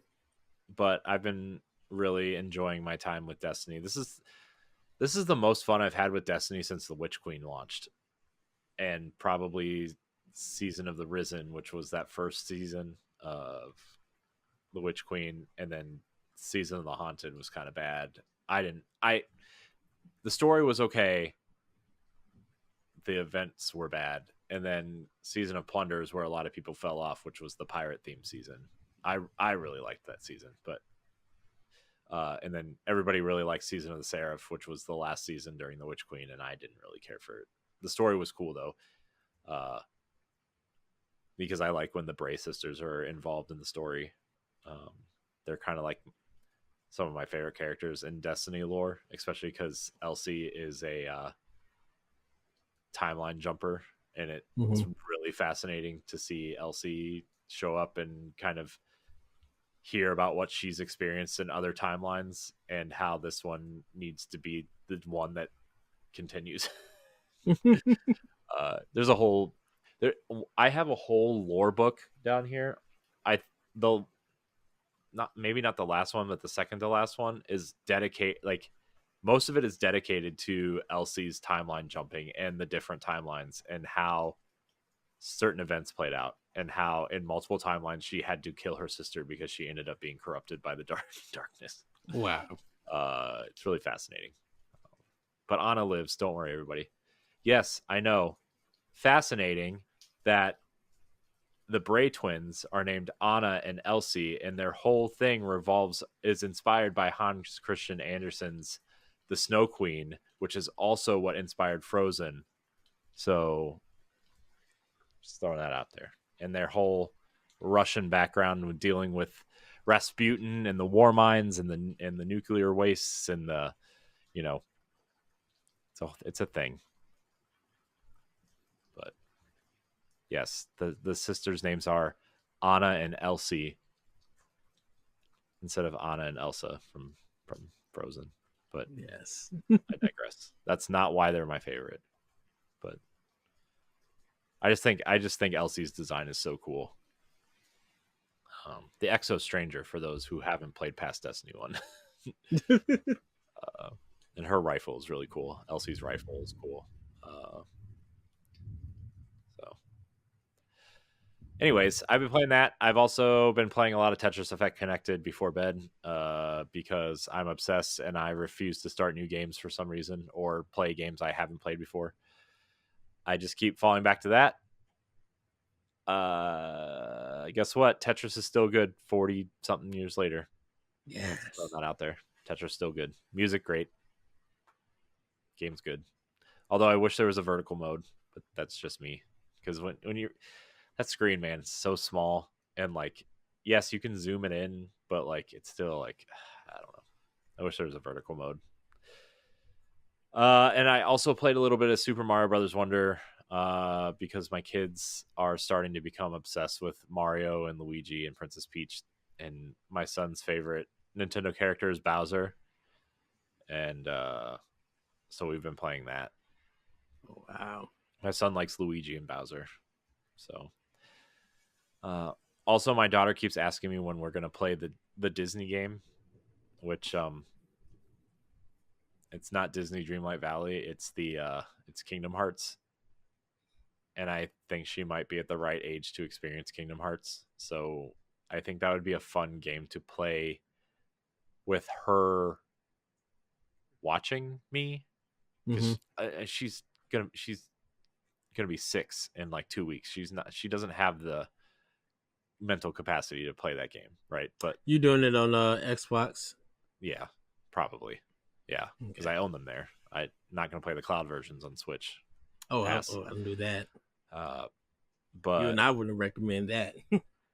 Yeah, I don't know. There's something about Super Mario Brothers Wonder that it's not clicking with me, and I don't understand what it is. I want to love it, Mm-hmm. And like I like it, but I don't love it, and I don't know what it is. So I also went back to Mario 3D World and just realized that my 3D World skills are just gone. Tanked. I need to figure it out. Also, I've been trying to play through the whole game as Mario because I'm OCD about all the flags being the same. But I also Riley made me play as Princess Peach the one time. And I realized I probably could have finished this game 3 times by now if I would have just played as Peach. Because of the floating ability. Yeah. But I refuse to give in.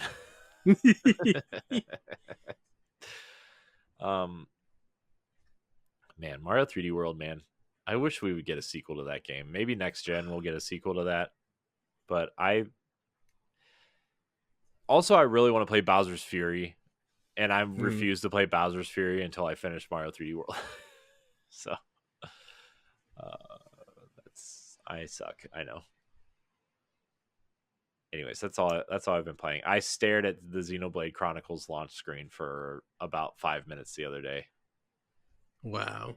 But I was like, I need to finish some Destiny stuff because of certain things.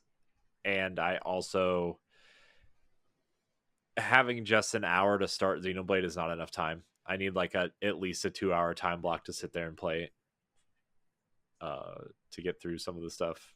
And so, also, did you know there's 419 side quests in Xenoblade Chronicles 1? I could believe it because there's a lot of quests in 3. Yeah. And I looked it up. Still got more to do. I looked it up because I was curious. There's about half of that in Xenoblade Chronicles 2, I think. But man, I really want to play Xenoblade. Yes. We're going to talk more about Xenoblade later in our somewhere. I think the post show somewhere. Yes. Anyways, let's I don't know. Well, Corey, it's time for Family News. I had to give it a little. It is time for Family News. I'm marking this timestamp here. Had to give it some spice. Yeah. Man. So, yeah, we have a lot to talk about, but it's all stuff we've kind of already talked about. So I don't know how long we're going to spend on each story, but I want to at least hit the big ones again because we did do a lot of content around the Nintendo Direct, whether it's the Nintendo Direct recap show, which you should go listen to. David Lasby joined us on that. That was fun. And we did the kind of summer showcase overview on the last episode that we posted. Yes. And so this is just kind of hitting the big ones in case anybody missed any of that. So our first story comes... also, the other thing I need to acknowledge before we get into this story. We sent out a survey to our listeners a couple weeks ago. And one of the biggest pieces of feedback from the listeners was that we don't incorporate stuff from our website, bossrush.net, enough into any of our shows, which is a fair assessment. Mm-hmm. So moving forward, we are going to do our best to incorporate that, whether it's a topic of the show, whether it's a news story, that kind of thing. So we're going to do better by that as well, because it makes sense, right? We have a website. We should probably use it on the shows. Yes. And then there will be timestamps moving forward as well. I know I promised that a long time ago. I'm actually keeping time right now throughout the doc. So when I edit it tomorrow, I can make those timestamps. Yay. So yeah, So our first story, Metroid Prime 4 Beyond is slated for 2025. This comes from one of our copy editors, James. Wrote the story on bossrush.net. You can go look at it right now. Metroid Prime 4 was finally re-revealed as Metroid Prime 4 Beyond and is set to release sometime in 2025. Ed, there's a lot of questions about this game, whether it was running on Switch or Switch 2. And Digital Foundry did some analysis. They were either sent or they had a copy of the trailer in full. Yeah. So the Metroid Prime 4 Beyond is running on current Nintendo Switch hardware. It is running at 60 frames a second. It is running at 900p, which is why we're getting that the extra frames out of it, because it doesn't have to produce the 4K assets. It's not using a lot of, it's not using a lot more power to produce the graphics because the power's not there, which in turn is enabling it to do the 60 frames a second, which is awesome. I'm shocked that this is running on Switch. I cannot believe that this is running on Switch. That game looks so good. Yeah. It's clearly the best looking game on the Nintendo Switch. In my opinion, like, depending on what kind of art style you are looking for and whatever, like, yes, Zelda's a great looking game. Mario Wonder's a great looking game. This by far is probably the best looking game on the Switch. If you're looking at the way, certain Xbox games look, certain PlayStation games look, like, if you're just looking for that fidelity and that attention to detail and that kind of mechanically sound shooter. I mean, we talked about it on the last episode. This looks a lot like Halo 4. This reminds me a lot of Halo 4 running on the Xbox 360, which is like, I can't believe this is running like this. And that was only running at 30 frames a second. I can't believe how good this game looks, Ed. Yeah, it's very detailed. They built this game from the ground up. Just by the way that it looks and some of the things that they changed, and everything. And I was talking to you, Corey and David, and I said I think this what they show is kind of like the first part of the game before you get into the like really detailed meats of the game. And to understand that, I'm like, okay, don't forget, everybody, they had to restart this game. Retro had to move to a new building that Nintendo brought for them. They had to hire all of these people, and they got people from different Call of Duty, Battlefield, some of the people who used to be at do Halo stuff. They got a lot of people, and so when you're seeing this game and everything, even though it's kind of dark for what they're going for, like they built this game up from the bottom. And I'm not even speaking about engines or anything like that. It's just that 7 years to produce quality like this and making sure that it's not looking like a GameCube game or a Wii game. They really went in and really made this world feel detailed and stuff. Yeah. And just like even when they got to the 2025 and you were seeing that that's still in game graphics, and we'll probably see more once they reveal more to it. It was just like, it was so eye-piping for a game running at 60. Once that laser hit that gun cannon and you see that big explosion, you'll be like, wait a minute, is this a cut? No, this is actual gameplay. This is not a cutscene. Yeah, I mean, so it's funny because I actually went back to Metroid Prime Remastered and was looking at that compared to a YouTube trailer for 4.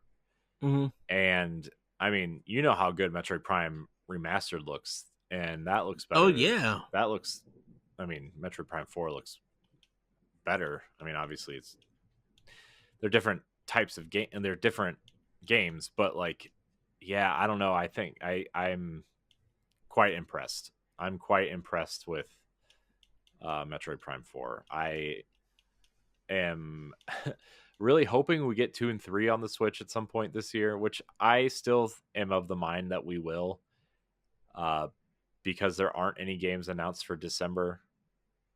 And I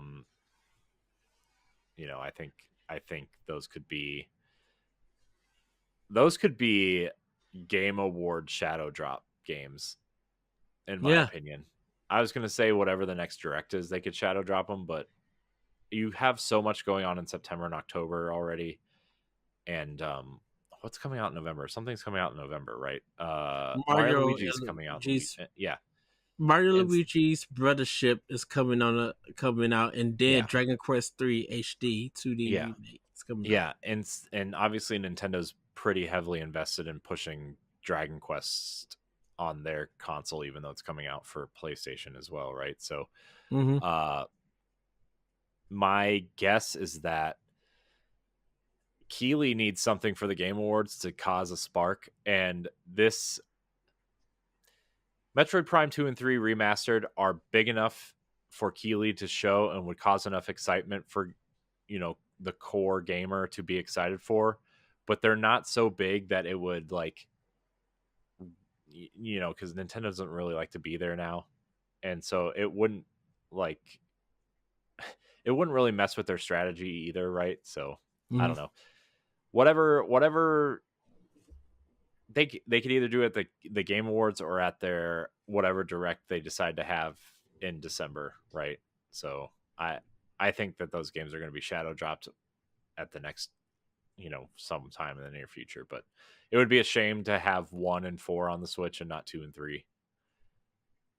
Yeah. I'm looking I've been looking at the first party lineup of, at least the GameCube and Wii recently, mostly because I'm trying to collect some of this stuff, but also trying to see which games Nintendo could theoretically port over to the Switch and Switch 2, or be that those in between games that like I said, the Game Boy Color games that could run on Game Boy and Game Boy Color, that type of thing, right? Yeah. And there's quite a bit they could move over theoretically, and they haven't yet. So I would expect a lot of. There's still a lot of games they could fill gaps with, right? If they have a lull. Yeah. That's what I'm saying, right? Even you look at clearly 3DS and DS games are also possible, right? Because we're getting Luigi's Mansion next week, and we've gotten all the Ace Attorney games, and that slate is wide open too. So that's all I'm saying. Be prepared for a lot of remakes and remasters from Nintendo, everybody, over the course of the next decade. Yes. And then when they come out with a new console, Wii U games will be ripe for a remake, I guess. Breath of the Wild remake. Oh goodness, do we need it? No, but would you buy it? Here's $70, Dinty. Here's a good points. In 10 years, it's probably going to be 80 or 85 by then, which still worth it. Right. Yeah. I don't know. You have any other thoughts on Metroid Prime 4? I can't wait to play it. Yeah, I can't wait to play it. I didn't finish 3, but I probably could play 4 without finishing 3 if they never put it out. So I just need to go through 2. I got to the last boss in 2 in Echoes, and I just never beat it. But I finished 3 and I finished 1. Yeah. So I also wonder if they are thinking about dropping Hunters at some point onto the Switch, because Silex is so tied to that game. We're thinking next year. I wonder. I mean, it would be nice if they just put out a trilogy set of Hunters 2 and 3 in a box set, the way that they put out Pikmin 1 and 2, but that's a lot of wishful thinking, Ed. Yes. My thought is, I think they're just going to release all of them for $40 like they did Metroid Prime. The Prime Collection. You get Metroid Prime 1 Remaster, 2, 3, Federation Force, and Hunters. Man, Federation Force. I saw a tweet the other day. Oh, Metroid Prime Hunters actually, or Metroid Prime Federation Force. It's actually kind of good. I'm like, yeah, I said that when it came out 7 years ago. Where have you been? Oh man, I hate people sometimes, man. They just complain just to complain. Oh man. Anyways, we're gonna move on to our next story, Ed. Our next story is from our very own Stephanie Klimov. A new Zelda game has been announced during this past Nintendo Direct, and it gave gamers a bit of a shock. Not only is the new game returning to the Link's Awakening remake art style, but it will be the first mainline game where you actually can play as Zelda, The Legend of Zelda, Echoes of Wisdom. Yes. You can check that article out by Stephanie if you want to know more about what she has to say about the game. I said this on one of the shows, the 75 shows we recorded last week on our week off of recording, by the way, thanks Nintendo, that I thought this was going to be a remake of the first game. The way it opened up, right? Yeah. And like it opens up with like Pig Ganon from, whatever, and Zelda's in the crystal. I thought this was a remake of the first game, and then Link falls through the portal, and then you end up realizing it's a Zelda game. And I don't know. I think it's pretty interesting. I think what they're doing is kind of interesting. What do you think? I cannot wait to see the comedy come out this game, because I know people are just gonna be doing clips like crazy. Problem is that because you can't do none of that stuff on Twitter anymore, I wonder if we'll see like Nintendo shorts and stuff of people who gonna be streaming the game or stuff for it. Like, I think this game is gonna have charm and comedy and be a good puzzle game for people. So I'm definitely excited, and like the game looks gorgeous. Just the way that from that pullback, I like the little part that before they get into the demo, that the two soldiers come and they see like Zelda, and they bow down to her, and then all three of them walk off, and it looks like the game's gonna start. Like, that was that little miniature detail was really cool, and a lot of people haven't picked up on that. And I'm just like, yeah, this is gonna be fun. This is gonna be very entertaining. It's definitely gonna be a game that people are gonna take on the go to play. Yeah, I think what they're doing, like implementing some of the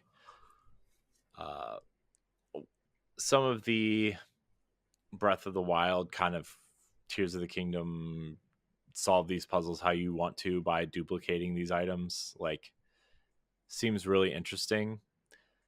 I think it's kind of fascinating how they are going to tackle this, because duplicating assets isn't really the big deal. That's actually probably saving a lot of memory for them, right? But it does, it's here. Okay, I'm gonna back up a little bit. I'm gonna actually ask Seamus the Kilted Gamer's question here, because it's about Zelda Echoes of Wisdom. I moved it up in the doc. Seamus asks, in light of Zelda's echo abilities in the upcoming game of Echoes of Wisdom, will there be traditional dungeon items in the dungeons? Yes. So I think there will be. Well, I don't think there'll be traditional items. I think there will be items that you will need specifically to duplicate to solve puzzles within some of the dungeons, right?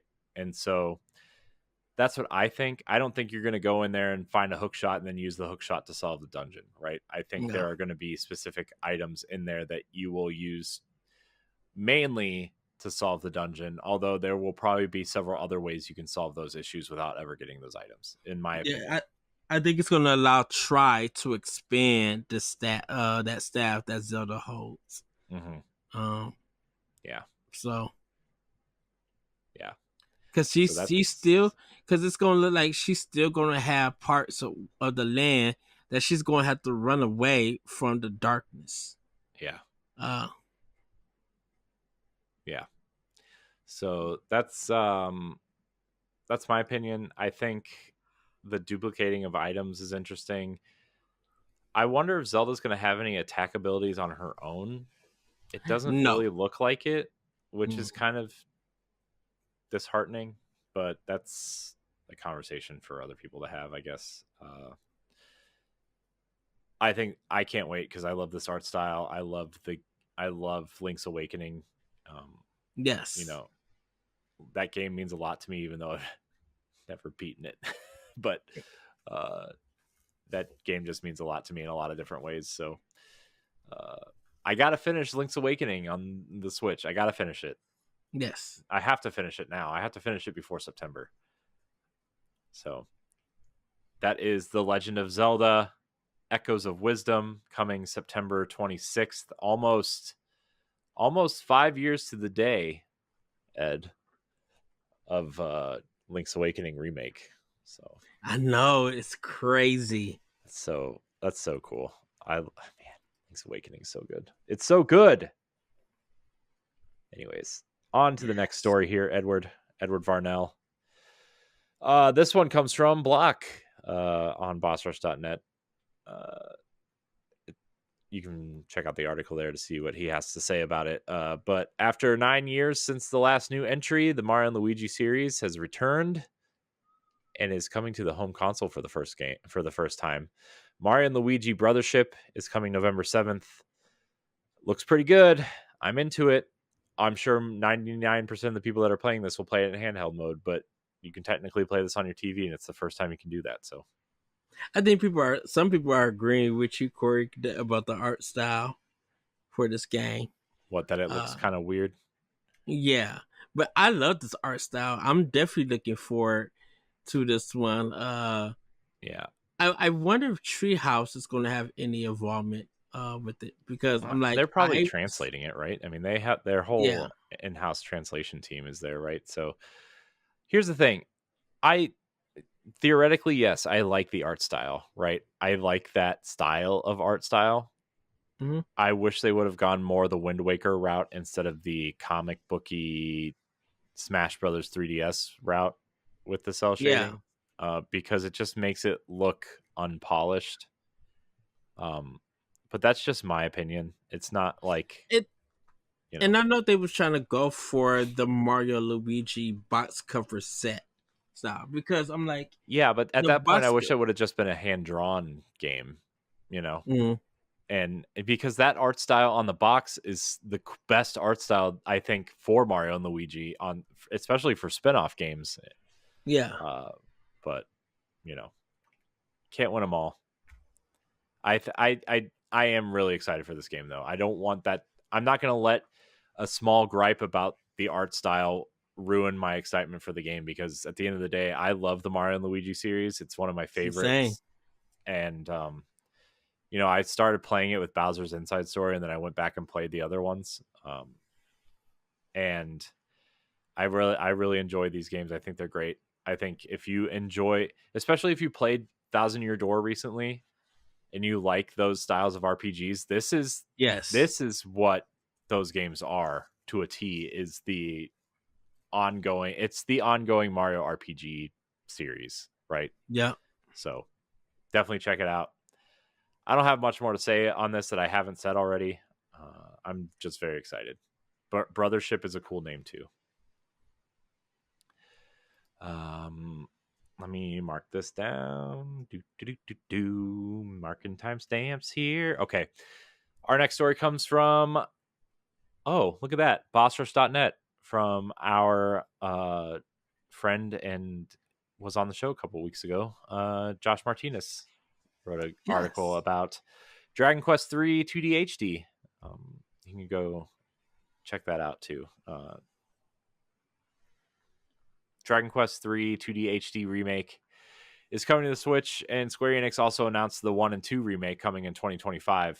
2025 is shaping up to be a monster year for the Switch again, Ed. Clearly, obviously led by Metroid, but also, I mean, you got this, you got Donkey Kong, you got, you know, a couple other games that we can talk about later. Like, it's 2025 is already like a monster year for Switch. Mm-hmm. What a year, because of the new console coming out too. Like, what do you? It's nuts. So what do you? I mean, I think Dragon Quest 3 looks incredible. I love the 2D, 3D, the 2D HD art style. I think some games are better than others that use it, but this looks like they are finally kind of like perfecting it. And I think a lot of people kind of circled Octopath Traveler 2 as that kind of perfected style. But I didn't play that. So I'm looking at this and I'm like, man, this looks good. And I've never played I've only played 8 and 11. So I love 8. 11 is good, but I love 8. 8 is the only Dragon Quest game that I've beaten. I only played it because it came with the Final Fantasy X demo. Yep, same. So, that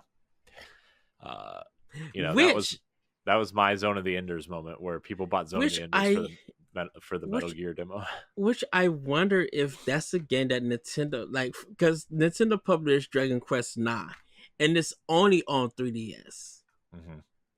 I wonder will they be bringing that back? I wonder will they be bringing some of the Dragon Quest games back? Well, didn't they put a bunch of them on the 3DS? 7 and 8 are on the 3DS, and 9. Yeah. Right? And but I wonder if they put them 4, 5, and Switch. 6 are on the DS, right? 4, 5, and 6 are on the DS? Yeah. Yeah. But like 9 is a Nintendo exclusive. Like you only can play it on that console. You can't play it anywhere else. So I wonder if they will bring that back to Switch. Well, I mean, parts of 11 were exclusive to Nintendo platforms until recently, right? I mean, the special edition and then the Pixel version is exclusive, right? So, which is still strange to me that exists, but the fact that they made the entire game again in a 2D space, right? Man, but this game looks cool. I can't wait to check it out. This comes out in November, right? Right after Mario and Luigi. Yep. I think it comes out on the 22nd or 26th. The 16th. The 16th. I knew there was a 6 in there. So I'm excited. Can't wait. My wallet is crying because Switch is putting out too many games. November 14th. It's coming out that 14th. Friday. Okay, so it's coming out a week after Mario and Luigi. Okay. Mm-hmm. Cool. Well, my wallet is crying, and it's not going to stop there. It's going to continue with this game that I've been excited for a while, and I refuse to play it on my phone. This article is the source is a Game Informer article. You can check that out from Brian Shea over at Game Informer. Final Fantasy series creator and Mistwalker Studios founder Hironobu Sakaguchi, his Apple Arcade exclusive RPG is finally making its way to consoles in the form of Fantasian Neo Dimension. Switch players will finally get to experience this unique RPG. By the way, Sakaguchi's still there. Somebody told me that he left. Yep. I looked it up. Still there. Mistwalker is known for its Xbox 360 exclusive games Blue Dragon and Lost Odyssey, and its Wii exclusive The Last Story, as well as its mobile offerings in Japan. I totally see why this should be played on phones or a touchscreen at least, but I don't care. The game looks incredible. As interested as I have been in Fantasian in the past, Ed, I've only seen it from the top down, right? Mm-hmm. The top down perspective that they present it as. And I thought when they started showing the cutscenes that it was The Last Story HD. Right. Because the protagonist has that short, kind of messy white hair. Yeah. And kind of dressed similarly to the main character in Lost Odyssey or in Last Story. And I thought, oh man, is this really happening? But then I realized it was Fantasian. I'm like, this is even better. So I'm excited for Fantasian. This entire game, so for those who don't know, the entire world is a diorama built in their office. Well, most of it anyway. And it was scanned into their engine, so like the entire world is like a real set that they built, and It's so cool to see that, right? Like the overworld. I think obviously the inside of buildings and some of the towns and some of the other parts are crafted in the engine, but you know, the overworld is a diorama in their office, and it's so cool to see that. I don't know if you have anything else to say about this, Ed. And I just I can't wait to play, and I can't wait to hear the soundtrack. Yeah, I can't wait. It's gonna be really good. I really hope people check this out because Miss Walker deserves some love. Yes. Our next story, Ed, also comes from Game Informer. Donkey Kong Country Returns HD is coming to Nintendo Switch in January, kicking off the new year with one of DK's best platformers. This is from Matt Miller over at Game Informer. I love Donkey Kong Country Returns. It is the best Donkey Kong 2D game, in my opinion. Oh, I guess Donkey Kong 64 isn't very good anyway, but sorry everybody who likes that game. It's fine. It's okay. It's just really tedious. A lot of collect the Don stuff. Yeah, it's just really tedious to have to switch between the Kongs, and there's like 8,000 collectibles, and it's okay. But this is by far in my opinion, the best Donkey Kong game. I really like Tropical Freeze too, but I still think Returns is better in a lot of ways. Mm-hmm. I think because it's simpler than Tropical Freeze, like there's less mechanics and obviously less characters to kind of do things. I think sometimes simpler is better, and so Donkey Kong Country Returns is my favorite. I'm excited to play this one. Have you never played it? I played it on Wii. I also own it on Wii, okay. But I'm excited to play the game. It was one of the few Wii games that I actually enjoyed playing. Yep, challenging, but yet beautiful. Yep. All right, our next story also comes from BossRush.net. Shocker. Told you. I'm implementing these articles, so if you want to appear on the show, guess we better start writing some news. A new Mario Party game has been announced, seemingly a follow-up to the rebranded Super Mario Party series instead of just Mario Party. Mario Party Jamboree. It's complete with a 20-player online mode, new minigames, and a few more modes. I'm not like excited for Mario Party, but it's a first-party Nintendo title, so I will probably check it out. I don't know. I don't know if you have anything else to say about this, Ed. It's interesting. It's Mario Party. It's Mario Party. Okay, moving on. Our next story comes from Block from BossRush.net. Wrote an article about the NSO titles that are coming, actually that are out right now that you can play. Nintendo Switch Online adds 2 great GBA games and 2 prominent first-person shooters to its Nintendo Switch Online plus expansion pack offerings. I'm sorry. The GBA games are The Legend of Zelda: A Link to the Past 4 Swords and Metroid Zero Mission. Oh man, Zero Mission is very good, everybody. Yes, everybody should play Zero Mission. The shooters are the rare first-person shooter Perfect Dark, which Microsoft now owns and actually just announced their reboot of the series at the Xbox. Well, re-announced, I guess, at the Xbox showcase, which looks like an interesting direction for the series. And Acclaim's Turok Dinosaur Hunter, which is also an interesting add to the NSO package, Ed, because Atari and Night Dive have remastered all 3 of the numbered games, which you can buy in a bundle for $60. Mm-hmm. And you know, I'm always shocked when a version of the game shows up on NSO that is already available somewhere else, which is why we don't see Castlevania and Mega Man on the NES NSO, right? Because they're available in the collections, and Capcom and Konami clearly want money from those. Even though those are essential NES games, right? Like it shocks me that Turok showed up here because Night Dive just redid them. Also, the other thing is Disney owns Turok. Did you know that? No. What the heck? Yeah, Disney owns Turok because it was Turok is a comic book series that was published by a subsidiary of Marvel. Yeah. And Disney owns Marvel. So Disney owns Turok. Remember the 360 PS3 reboot of Turok? Yes. Man, I really liked that game.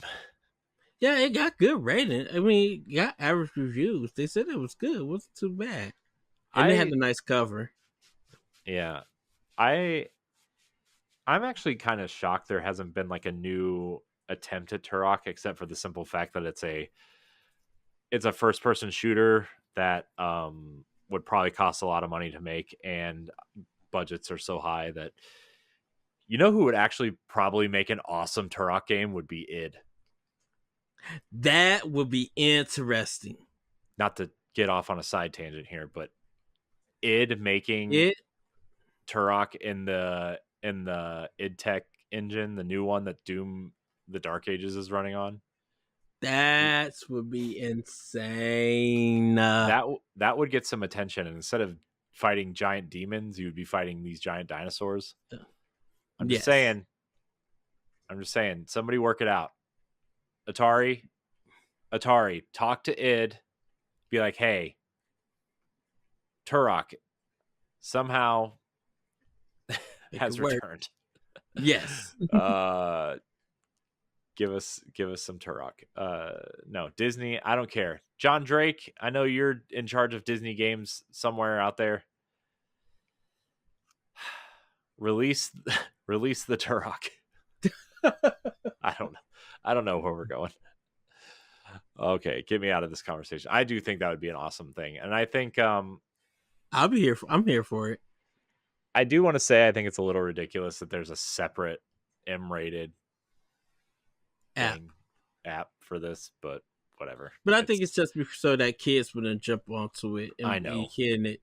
I know, because you can't download it if your parental settings are below the open one or whatever. Like if you're managing a kid sub account that's teen or teen and under, like you can't do that. So although it does confuse me that GoldenEye is T for teen and you're shooting people and there's blood everywhere, but Perfect Dark and Turok you're shooting aliens and dinosaurs and those are rated M for mature. I'm just throwing it out there. It's weird. Shooting people, okay, I guess, in Nintendo's eyes. Dinosaurs, no. I'm just kidding. It's N64. None of it's real. Right. All right, let's move on. And let's move on to this next story because I'm very excited to talk about it because this looks gorgeous, to use an Ed word. This story is from Nintendo Life, from what was it called? The Smile Fest 2024. So that's like Figma and Good Smile, those figures, those collectible figures, posable figures that you can get. There's a bunch of Zelda ones already. There's Xenoblade and Metroid and Kingdom Hearts. There's all kinds of cool posable figures that you can get. The Link one comes out in July from Tears of the Kingdom. It's $70, or there's a deluxe version that comes with the glider and other weapons and the bow and everything for like $115. These are kind of highly collectible figures. Anyways, at Smile Fest, they revealed the prototype for Tears of the Kingdom Zelda. And I think the gray one looks cool. The prototype looks cool. But this is going to be painted and obviously colored and everything. But this is a beautiful figure. The prototype one, just that gray stone look to it, it looks like it's telling a story itself. Like Hyrule froze and turned to stone. Now Link is on a quest to get everything back to normal. Like it feels like that and everything. I'm just like, oh, this is cool. Yeah, it's so funny that they announced this because I was actually looking at the Twilight Princess version of Zelda a week ago on eBay. Because Twilight Princess, obviously my favorite Zelda game, but I need this. I need it. And then I went online and looked at the Link one today too, and I'm like, if I'm getting Zelda, I might as well get Link too. Of course. There's also not in this story that I brought up, but they also showed the Ganon one from Tears of the Kingdom. He's pretty shirtless, which is strange. So I'm sure we're gonna have a whole nother round of thirsty, weird Ganon, I don't know, daddy issue things going on here. Zaddy door. Yeah. So they also showed off Baldorb from Pikmin, which is cute in of itself because it comes with little Pikmin that are running away from it, which is cute. They showed off Chef Kirby and a Waddle Dee, and then they showed off new versions of Sonic and Shadow the Hedgehog. So those are all coming at some point in the near future. I need the Zelda one though. I don't care what I have to do. I'll sell a kidney for it. I don't care. It's awesome. No. I love it. I need it. Just saying. I guess we'll move on to the next story because you're not saying anything about it because you're clearly not as obsessed with this statue as I am. So it's just the prototype. I can't wait to see the full. I know the full. I'm just messing. You know what? You know what else was announced this week that I know a lot of people are excited for? There were a ton of limited run games announcements. There were over 20 physical game announcements this week, including Fear Effect, Beyond Good and Evil 20th anniversary, the Gex trilogy, Tomba 1 and 2 are coming soon. There is also an announcement of the complete Wolfenstein 2 experience on one cart. Which was like a big complaint when Wolfenstein 2 came out the first time, was you had to download like half the game, even though it came with a cart. And so, yeah, and I think it's coming with the DLC also, which was not previously released on Switch. So the complete experience is on one cart, which is crazy to think about. I don't know, were there any standouts for you? To actually tell you the truth, I did not watch it or anything because the way that I limited run, it's cool and stuff, but like I just didn't watch it. Yeah, like I was just like, I'd rather just get a whole list of what games were shown and call it a day. Yeah, I wasn't originally gonna include this story because of the way I feel about limited run games, but I know that a lot of people don't feel the same way that I do about limited run games. So also, like, you know, we invited Stephanie onto the show tonight. She had a lot of things going on today, and you know, she went to a baseball game and it got rained out, and so she got home late and wasn't able to make it tonight. But also, I included that here because she is obsessed with a lot of the limited run stuff. So I wanted to hear her geek out about it, but then I was like, well, we'll just leave it in here. Stephanie, we miss you. Yay. Anyway, yeah, I don't know. I'm probably not going to get any of this.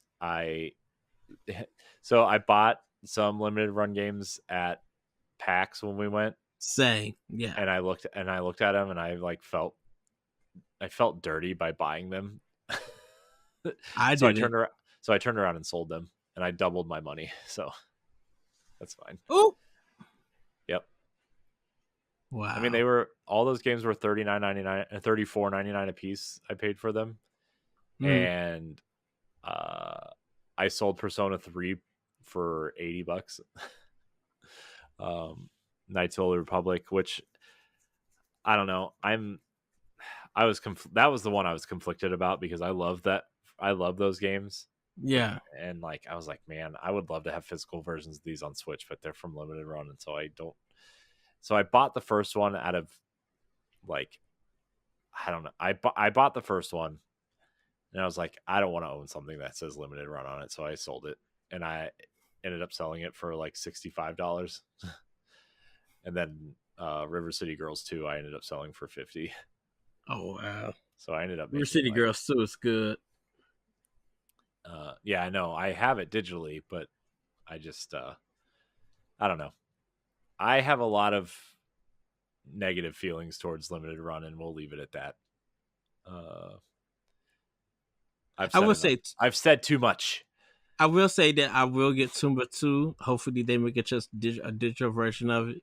Because I never got to play Tumba 2. So Yeah, but the thing is like limited run is publishing digital games now too, which is like, what's the point? right, yeah, for that maybe I just they'll like, use that money to fund their actually getting their games out. and that's something we will talk about another day because I 100% agree with you. Man, the fact that it's taking over like 1 or 2 years for people to get their pre-orders that's ridiculous. Insane. That's ridiculous. Sorry. Oh, I've said too much. We're going to move on. Yes. We're going to move on. I don't want to talk about it. Our kind of wrap up here. Other notable games during the Direct. I don't know if there's anything else you want to say about it. Anything, Ed? The Ace Attorney Investigations Collection. Super excited for that. Marvel vs. Capcom Collection, which we kind of talked about how they finally said they're making physical editions of those. So I need to get that because X-Men vs. Street Fighter is an amazing game that is never available anywhere ever. Nintendo Switch Sports is getting their basketball update, which Mary Helen wrote an article on that on bossrush.net. You can read more about that there. And then Disney Illusion Island is getting that free investigation mission update, which seems interesting, but also very late. So, Ed, yes. we are going to get into this topic of the show, which is that segment kind of in between where we didn't really know what to do with it. So we kind of talked about other things, other consoles at one point, and retro games at some point, and rumors at some point, which rumor mill will continue in this spot in some capacity later down the road. Yes. But I wanted to kick off this kind of retooling, I guess, of what we're offering with a Boss Rush banter that was written by friend of show Shane Kelly. You can go read it on bossrush.net right now. What are your thoughts on new games not having a physical release? So this banter, not really a Nintendo Switch related thing, although there are a lot of codes in a box third party experiences on the Switch, which is a little bit ridiculous, but there have been a lot of games come out, prominent games that have not gotten physical releases, and some of those have turned around and gotten physical releases through limited run, right? But basically games I'm looking at right now are like Hi-Fi Rush, Redfall, Alan Wake 2, Hellblade 2. You know, they don't have physical editions, mainstream physical editions, I'll call them, because obviously some of them got limited run releases, and Redfall ended up getting that second release later where the disc was actually in the box. But Hellblade still has no physical edition. I do expect a limited run release of that, and that's going to kill me because that's the one that I would cave and keep, but I'm going to hold down the fort. Maybe I'll buy it secondhand so I don't have to give limited run my money directly. I'm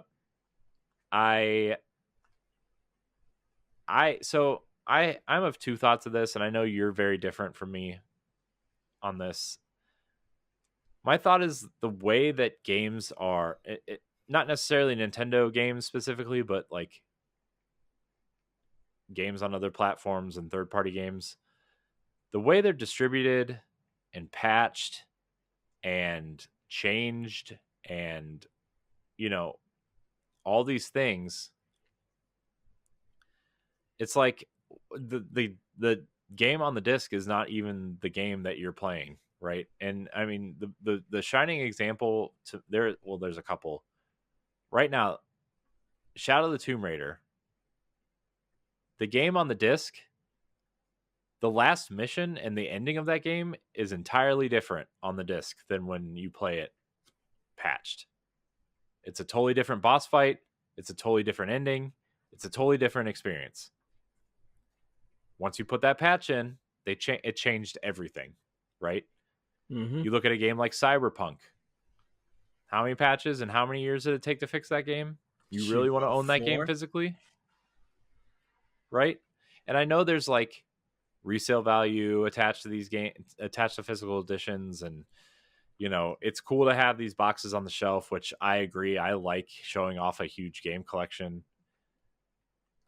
which is why I'm trying to build up, you know, especially like retro games, I guess now, like with PS2 and GameCube and Nintendo, you know, last couple generations of Nintendo stuff specifically too. Mm-hmm. Like, especially all those GameCube games I lost. I just can't get over that right now. But I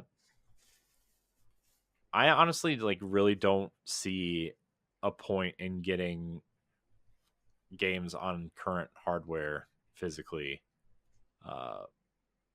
simply because they're always they change. They just change too much from disc press to you know, to release to patches and everything. I know people are gonna, especially for licensed games and stuff, people are gonna say, well, what about games that get delisted or games that get, you know, I don't know, get changed, or you know, like Destiny. I have 3 physical versions of Destiny. Those discs are worthless. They're worthless.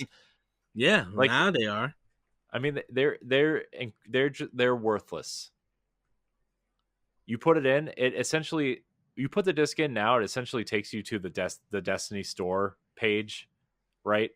And tells you to download this package, and it's just the free to play version of the game. Mm-hmm. And you can't, like, you don't even use the disc. The disc it's a long form way of taking you to the store page. It's a coaster now. And so, and I know you feel differently about this in a few ways. It just, and I don't want to feel this way about physical games. I like physical games. It's just, to me, like, it sucks that this is what it's come to, and that companies feel like they can put games out unfinished, or they can, you know, put the discs to press and then they can finish the game while the discs are being pressed and shipped out to retailers. It just really, it sucks to think that way. And Nintendo is like the one company that, you know, they've delayed games by weeks just so they can polish the game, or months. You know, Zelda is a clear example of a game that they were just polishing for 5 months, right? Mm-hmm. Because even though that game's gotten patched 2 or 3 times, Tears of the Kingdom, specifically for the item duplication glitch, which, you know, was really easy to replicate. That game is entirely playable front to back without patches. You know, Mario Odyssey, front to back without patches. Sure, there's a few stability patches. There's a few things that they added, like costumes and stuff. But like, at the end of the day, 99% of Nintendo's games have been playable front to back, you know, without patches. And that's a credit to their dedication to quality that other companies just seemingly don't have, you know, including Microsoft and Sony in a lot of cases. I mean, how big was that? How big was that God of War patch? Right? Like the Ragnarok patch was like, I don't know. When I started that game, I didn't. When did I play that? I don't know. There was like 2 or 3 patches after I started playing it, and they were like gigs worth of data. right? And I know that game's in like 4K, and that game is much bigger than a game like Zelda in terms of how you store it and where you store it and how much is there. But like, still, man, the Horizon patch, man, you know, I mean, look at the patches that Destiny puts out. Look at the Call of Duty patches. Look at the Call of Duty download size. That's a game too, right? Where the only thing that's on the disc for Call of Duty is the license for the game, right? And you still have to download the entire game. So what's the point? You know? And then you have companies like Microsoft who has Game Pass and like is actively training their customers not to purchase physical games, right? I mean, they're supposedly now training their customers not to even buy their consoles, but that's a conversation for a different day. Top selling games on PlayStation, by the way, top 10 last month, 7 of them were Microsoft published games. So, wow. If you include Minecraft and stuff like that, so 7, 6, 6, 7, 7, because Diablo was in there, technically Microsoft owned. Anyways, I don't know. Ed, help me out here. So, I think the reason why a lot of companies, mostly maybe Microsoft and Sony, definitely Microsoft at this time, is not doing a lot of physicals for their new game is the retail space. The retail space for Microsoft is becoming non-existent. If you go to Best Buy, you go to Target, they have reduced that space. And I think it's because those games are not selling physically on Xbox. They may sell physically on PlayStation, but that's even a given. You know, Microsoft don't have to pay for all of the space. So if they could get more revenue through digital sales and purchases, they're going to go that route. The retail stores are missing out on money compared to what Microsoft is really making on digital sales, whether it's through Game Pass discounts or whatever. Nintendo, on the other hand, is of course Nintendo is thriving, and you know that's why everybody like pre-orders for at Best Buy has been high. It's because they know that if they want a copy of that game, they're gonna go to them. I don't know if the people are dealing with shenanigans at GameStop or anything, or even with Target, but like a lot of people who are pre-ordering games, and I'm not no disrespect to Amazon, they do what they do, but a lot of people who are pre-ordering physical games, definitely Nintendo wise, is going to Best Buy because that's the only way that people can even acquire games now. In a sense, there's not so many people pre-ordering physical for Xbox and PlayStation. If it is, it's very rare for it. Like even the thing with Nintendo, and I'm using Best Buy as for this example, is that even though you'll see a lot of games at Nintendo, all of that stuff you have to pick up a card to give to a cashier to even get it, to get the game. Like they put all of their physical stuff in the back because I don't know, people were stealing or whatever. But yeah, it's just that new games, definitely for Microsoft and Sony, whether it's first or third, they feel like they could get better sales on that game for on their console during their stores. Now, because people know that, and I mentioned this about Nintendo, if you don't get that game on its first run, and later on in life you're trying to get it and they don't sell it, the moment you go second hand, you better have some money ready for that game. I mean, speaking of secondhand games, like I've told the story about my GameCube collection on this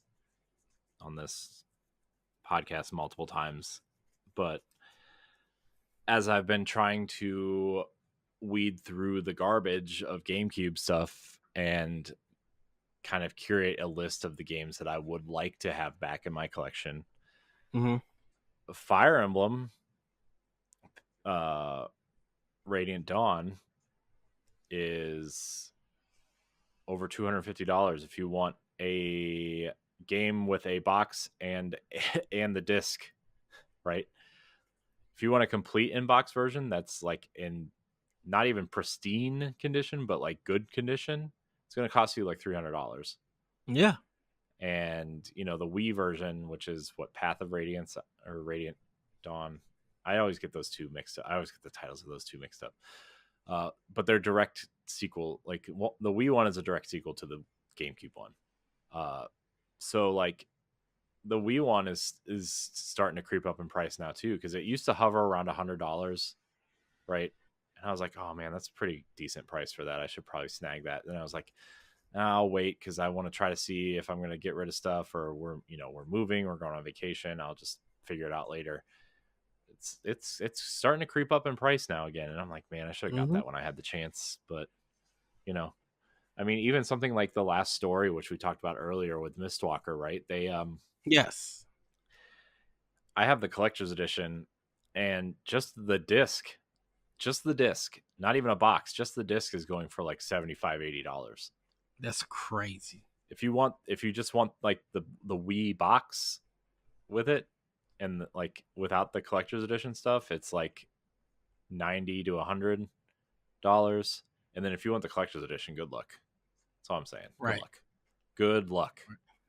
And the physical aspect of new games is that Nintendo and the Nintendo says it has it on lock because they know the repercussions that come from it for you not getting it. Mm-hmm. Because Microsoft and Sony wants that digital space, it's better for them to go that route because that's more revenue and profit for them than it is for physical games. And people don't realize that, with a lot of physical games for PlayStation and Xbox, a lot of that is not actual, like Corey said, a lot of that data isn't on the disc. It's just another way to help you install the game once you're connected online. Because the thing about it is, if you were able just to put the game and it could download without any online on it, then you know that you're getting something with the physical game. Yep. But it's just like for them, it just makes sense for a lot of people who want to have the game and the physical copy for it. For a lot of people, that's a collector's item on Xbox and PlayStation. If it's a game that's really special, a lot of people going to just be like, okay, third party, you got it on Switch. I'm going to show my support and get it on Switch because I know that if I don't get it there, you're not going to be there for their successor system. So I know games that you made that could be on coming to a Nintendo system, it's not going to get made because we didn't buy that physical version or we didn't buy that game. Right. And things like that. So I think, I know with Hellblade, what else? Doom Eternal, and stuff. It's just like it makes better sense for them to get the game digitally because that's more sale wise is better than it is putting it in stores where they don't even have enough space to even put that game in. Like, but then you see something like Alan Wake though, right? That didn't have a physical edition, and like they announced this thing through limited run, and look, very clearly financially they're fine, right? Like, Epic funded the game, whatever, but they still haven't made their money back on Alan Wake 2. Like they still are like at a loss for that game, and which is crazy because that game didn't cost very much for them to make to begin with, compared to other games. Yes. But I mean, Epic funded it with Fortnite money, and also it wasn't available on Steam, so that also has a lot to do with it too. But like, there was no physical box in store. Like, the thing about physical too is like it's kind of free marketing for people who like to go into stores and look around and walk around, right? Because like, as much as people read about stuff online or see what their friends think about it on Facebook or Twitter, or read reviews on IGN or GameSpot or BossRush.net, That was a plug. Shameless plug. Going into a store and picking up the box and looking at the back and reading like the quotes, right, is still something people do, and they still judge their purchases off that, right? Like, Yeah. there are still people that do that. And I think especially like the way that we consume games and our community consumes games, I feel like people forget that those people exist, and that's like a majority of people who play games out there. Is like they don't care. Like they'll buy Call of Duty and Madden every year. They'll buy GTA when it comes out because it's the event game, but like they don't buy very many games. PlayStation put out a thing where the average person who owns a PlayStation 5 has only spent $700 on the PlayStation Store since they purchased it, is like the average, right? And that doesn't include the console or accessories or PlayStation Plus, right? So you're telling me that the person that bought, let's say somebody bought it within the first year, the system is what, 3 or 4 years old, and they've spent $700. So that's about 3 copies of Madden and 3 copies of Call of Duty, right? And probably some sort of GTA game that they bought on sale, right? Or GTA, shark cards or Madden cards or whatever, right? Like, there it is. That's your average person, right? And that person might go into a store and buy those games and look at the shelf and be like, "Oh, look, this I like Call of Duty. This shooter looks interesting. What is this? Wolfenstein? That looks neat. Let me purchase that. I like to shoot things, Right. And that's a lot of the people out there. And so even though I personally think having physical games, on a technical level doesn't matter, there are still a lot of ways that physical games benefit, the market. Yeah. Or gamers to have on their shelves. I mean, why do you think people are going hard? And I'm bringing up Marvel versus Capcom.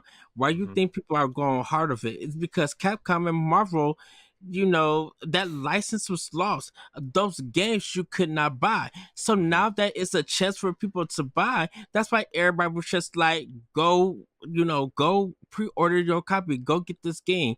Let's show them that we want the series. Yes, it's gonna be available for digital, but if it goes down, no one can play it. You can't buy that game anymore. At least with physical, you are able to pop the game in and still play it. How online will work, who knows? There are some people who don't work for video games who got the technical smarts to make online work and everything. Yeah. So it's just like, I mean, sorry, go ahead. I thought you were done. Oh no, go ahead. I was just gonna say, so physical new games, definitely for Nintendo is a big factor of why it does work. New physical games for other platforms doesn't work because a lot of people just don't feel like there is value in them when for them they feel like it's in the comfort of their home just to buy it and download the game than it is getting it in the store. Or if that game is popular and everything, you may not find it in the stores because they may only have 2 or 3 copies. Yeah. So in other words, you're going to end up waiting a couple of weeks or days if you order that physical. And if you're a person who be like, well, they don't got it, I'm just going to buy it online. That's the first thing that's going to come to a consumer's mind. To be like, they don't have it at these stores, I might as well just own it fit digitally. Yeah. Oh man, good discussion. Yeah, good discussion. That was a good. Thanks, Shane, for writing that. If you want to read that full Boss Rush banter It is on bossrush.net. Go to the features tab, and you should be able to find that and all of our Boss Rush banters under that drop-down menu. Just go to bossrush.net, and you will find them. Great job, Shane. You can follow Shane on Twitter /X/ whatever it's called these days at Still Sane Shane. So yes. Thanks, Shane. Good work. All right, Ed. We're getting there. We're getting there. We're getting to the end. It is time for Pack Watch. Pack Watch. This is the segment where we highlight the new games coming to Nintendo Switch over the course of the next week. And boy, are there a lot of games coming out this week for some reason. The Beyond Good and Evil 20th Anniversary Edition is coming out. Bringing back the groundbreaking classic adventure with a host of new features. Beyond Good and Evil 20th Anniversary Edition includes updated visuals running at up to 4K resolution and 60 frames a second. Not on Switch. Updated controls and quality of life features, a new in-game treasure hunt and speedrun mode, and a special anniversary gallery. So the Switch version will run at 1080p and will cap out at 60 frames a second. So I would expect it to run at around 40 or 50, somewhere in there. Yes. I'm glad people are excited for Beyond Good and Evil. I don't like Beyond Good and Evil. I think if this is a Mirror's Edge situation. This is an Earthbound situation. People say they love it and have never played it, and now when they go to play it, if they purchase it, first of all, they're going to be like, "Oh, this game is not good," or "Oh, never mind." As long as it don't feel floaty and the last boss, I'm gonna leave it at there. I know Pat really loves this game, and Pat is exactly the type of person I would expect to purchase this game. Yeah. Not in like a bad way. He's just a lover of all video games, and this is one of those games I would totally expect him to buy. I think I still got my GameCube version copy. I had it for GameCube at one point. Also coming out on the 25th is Super Monkey Ball Banana Rumble. Sorry, every time we talk about my GameCube collection, I get really salty. Oh, Ed. An adventurer searching for the legendary banana to find her father, drawing treasure and all things that glitter put a smile on this monkey's face. Her sharp observation skills allow her to see through traps with ease. Our banana-loving protagonist who's always got bananas on his mind. That doesn't make any sense. I don't know. I pulled this straight from the Nintendo store, so I don't. Whatever. The big one releasing this week on the 27th is Luigi's Mansion 2 HD, which is a great game. I would go so far to say mechanically and just from a premise standpoint, the best Luigi's Mansion. Maybe not my favorite, but it's definitely got the most variety and the most interesting mechanics. The magical dark moon that hangs over Evershade Valley seems to calm the ghosts that live there. But when it suddenly breaks apart, the once friendly ghosts become unruly. Luigi must stumble into action and find his courage to restore the dark moon to its rightful place in the sky. So, it looks great. It doesn't look as good as Luigi's Mansion 3. But this has that look, and this isn't meant to be derogatory, but it's going to sound that way. So sorry, everybody. It has that, we are remaking a game that is not an HD game. Let's just figure out how to put assets into this game to make it look like an HD game and put it out, which is something Nintendo is very good at. And 99% of the audience will never notice. Yes. But when they tend to remake games that aren't already in HD or already like for a console, this is the way that game looks. There was something very recent.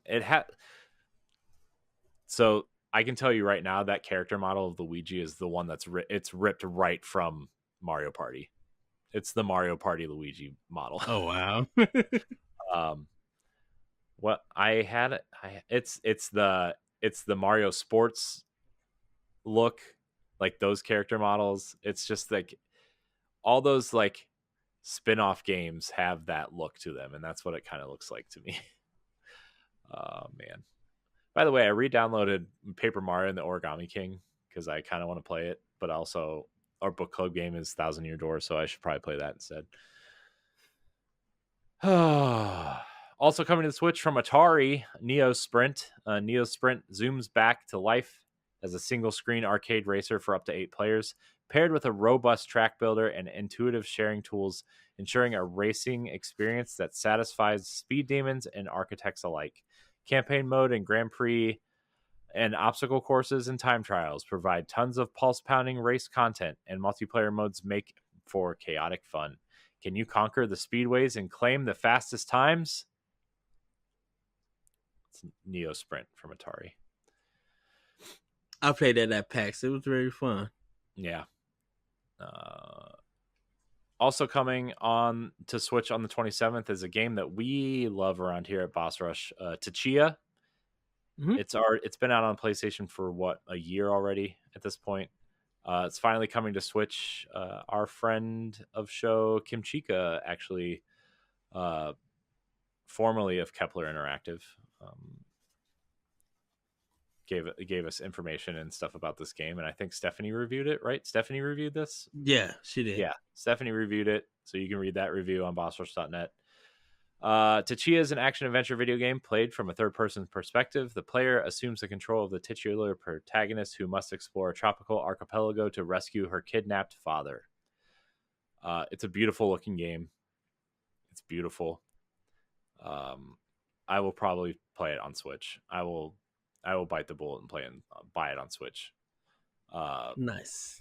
It's on PlayStation Plus, but I don't want to turn my PlayStation on. Not that I don't want to play my PlayStation. I don't know. I just would rather play my Switch. Oh, excuse me.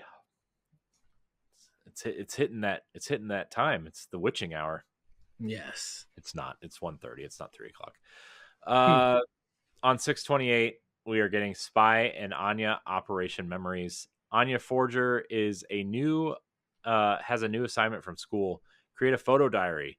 Let's collect memories by going to school on weekdays while going out to all sorts of exciting places like the beach and the art museum on days off in search of subjects to photograph. So those are the games coming to Switch this week. Obviously, Luigi's Mansion is a big one for me. Tachia is probably the other one I will pick up this week. Ed, are you picking any of these up? I assume. Not at this time. I know Luigi's Mansion I'm going to get following week when I get paid again. And Beyond Good and Evil I'm going to wait for. Super Monkey Ball I think I'm going to wait for.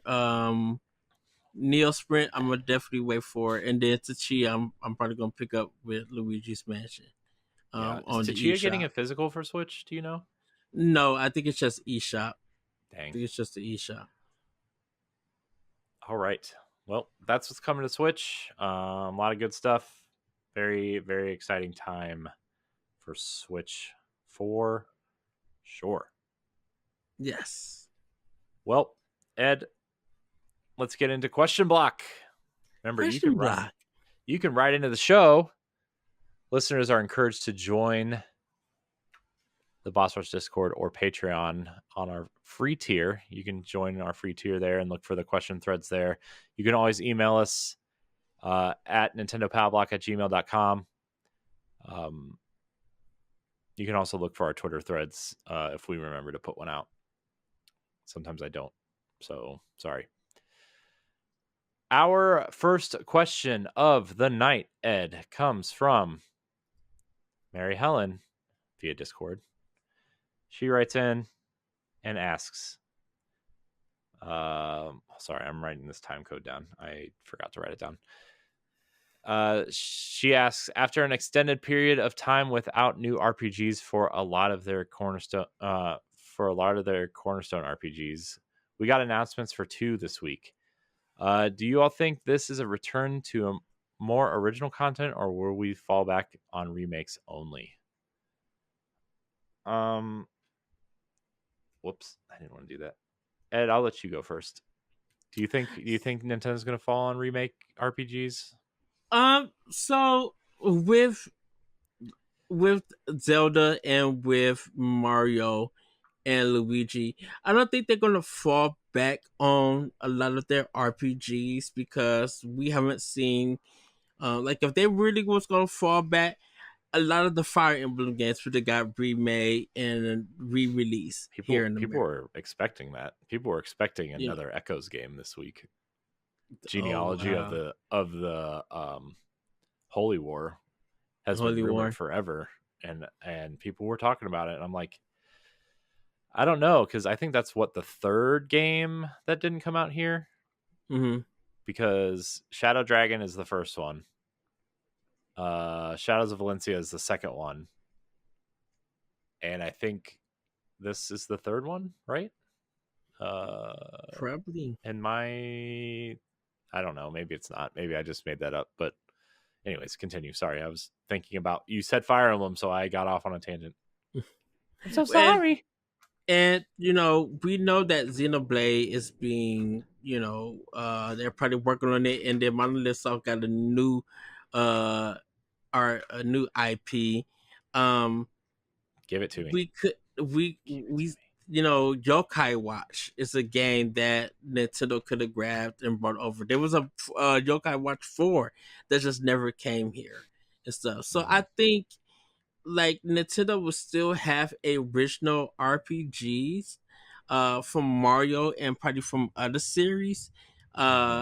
I think they're just only getting ready for their next system to put some of those out. If they want to follow remakes, they always can. But I think they're going to have more original content for the RPGs. And Nintendo is not really so much a JRPG heavy publisher and developer in a sense. They leave most of that to Square Enix and Sega and Atlus, and then some of the indies and just other developers, So I think right now, I think they'll still continue with original content for the future. I think they're going to fall back on remakes only if it probably gets to the end of the Switch life cycle, if they really need it, because right now, like most of their GameCube RPGs, I'm like, there's not really that much left besides the Fire Emblem games. They already did Advance Wars once, the Advance Wars games. So where other RPGs that they got now? Codename Steam remake. Oh wow, that they got that. Probably Pokemon Conquest. Maybe they got some with some other developers and stuff that we just don't know, or probably we do know, but they just never came to America. So, but I still think we'll have original concept for RPGs from Nintendo. Yeah. Side tangent, Ed.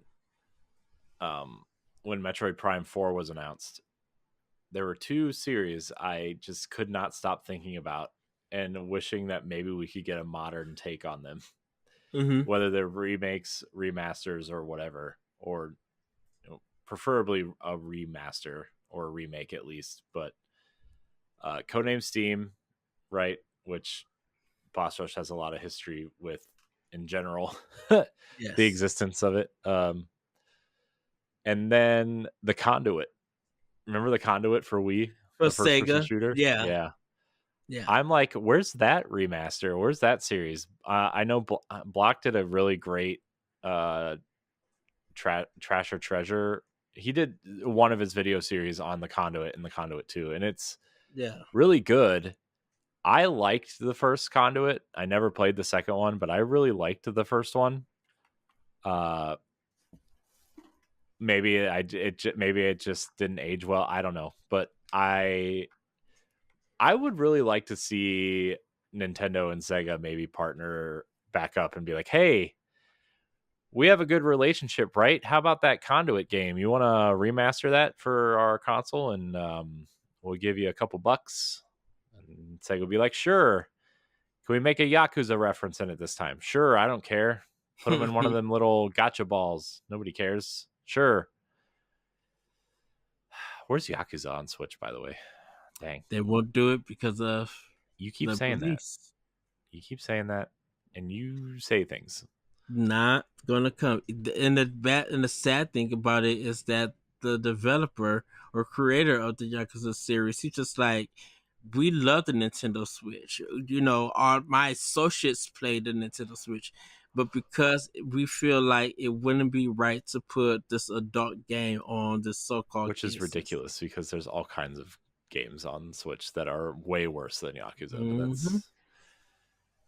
But that is his logic. That is his reasoning, and he's not at that studio anymore, though. So, you know what? Maybe whatever his new game is, he doesn't have to put on Switch. In terms of RPGs, though, I mean, it goes back to Nintendo kind of knows when to put out a remake or a remaster and knows when to put out a new one, right? Like, right. This is a new entry to the Mario and Luigi series, even though we're coming off the back of 2 remakes in Mario RPG and Paper Mario, right? Mm-hmm. And so I don't know if and obviously we've gotten a lot of new RPGs from Nintendo this gen anyway, like Xenoblade 2 and 3, Fire Emblem, even though it's not like a traditional turn-based RPG, it's the strategy RPGs, right? We got 2 new entries into that series. I know 3. I know people like to try to say that Zelda is an RPG, although I 1,000% disagree with that argument, but we're not going to have that right now because I know you're one of those people. Paper Mario and the Origami King. King. And then we got a lot of third-party games like you know, Final Fantasies and Dragon Quests, and I know like Dragon Quest 3 is a remake, but that's like an essential from the ground up. Everybody's going crazy over Octopath Traveler 2. They're now seeing why we loved it, you know. Well, not just Octopath, but like we got Monster Hunter Stories 2 for Switch, right? And we got Monster Hunter Rise and everything. Like, yeah, so I think this is just it seems like there's a lot of remakes coming out, and rightfully so because it's the end of a generation, and Nintendo's trying to fill those spots with games without, I don't want to say without putting any effort in, because clearly they're putting a lot of effort into games coming out soon, but they're trying to save their tentpole releases like the next Mario or the next Donkey Kong or the next, you know, big tentpole game for their next console because it's clearly on the horizon. Yeah. And so remasters and remakes are easier ways to fill content holes, and we've seen some of that this year clearly, but we've also seen a lot of new games. So the Final Fantasy Pixel remasters from Square, like look how well look how that did and everything, you know. And I think based off of how Super Mario RPG did and the 2 Paper Mario games did, and probably how, you know, if we're just talking about the Mario RPGs, right? And depending on how Mario and Luigi goes, I think you're going to see more and more of these games come out. Nintendo also doesn't like to release more than one major game in a franchise per console either, right? Like, yes, you're going to have some sort of Mario product every year, and you're going to have some sort of Zelda product every year, and you're probably going to have some sort of Fire Emblem product every other year or every 2 or 3 years now, right? Because that franchise got popular. But we still only got one major Mario game and one major Zelda game this gen, right? So, I mean, we got a major 3D Mario and a major 2D Mario. We got a major 3D Zelda and a major 2D Zelda, with Echoes of Wisdom coming out, right? But all the other games were ports or remasters or remakes for Zelda, right? There's only 2 new Zelda games on this system, technically, right? Tears of the Kingdom and Echoes of Wisdom.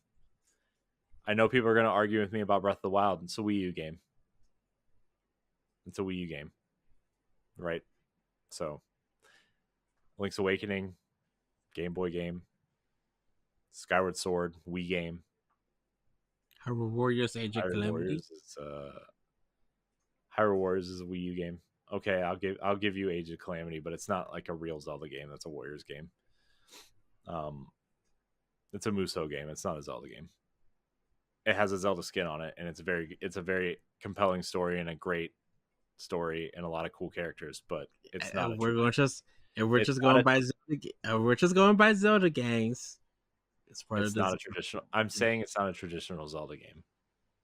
If you try to argue with me on that, I'm muting you for the rest of the episode. That's and so yeah, like I said, to fill the void, Nintendo's done a great job of diversifying their IP too, where like Mario can exist in 2D and 3D, so they can get away with putting 2 games out per generation, right? In Zelda, top down versus traditional. Now they can do 3 technically, because you could have traditional 3D Zelda, open world 3D Zelda, and top down Zelda now. I don't know if they'll ever go back to traditional 3D, but I know people want that. I could go either way. Whatever the next one is. The next one's very clearly going to be an open world game like Tears of the Kingdom, but it better be somewhere different. Go listen to that expansion pass. That was a good conversation. Anyways, hope my long non-answer was good enough. Oh man, Ed, I'm just saying. The our next question comes from Sam Hall via Patreon, the free tier of Patreon. Thank you for commenting on that thread, Sam. Appreciate you. Sam writes in and asks if the successor to the Nintendo Switch really is coming sometime next year, how do you think the Switch will be supported once it is out? Very curious to see how long of a life this has after the next system is out.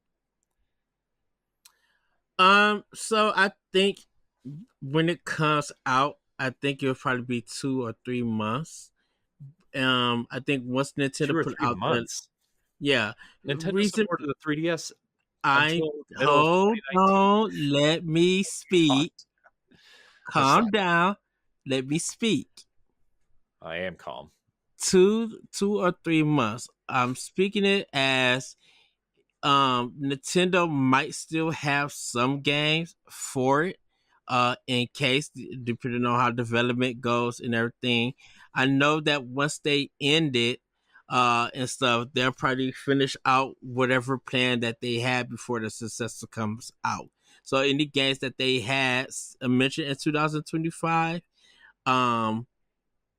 might end up, I'm not saying getting delayed, but they might still run it out even after the successor has came out. Now, that includes third party and also indie games.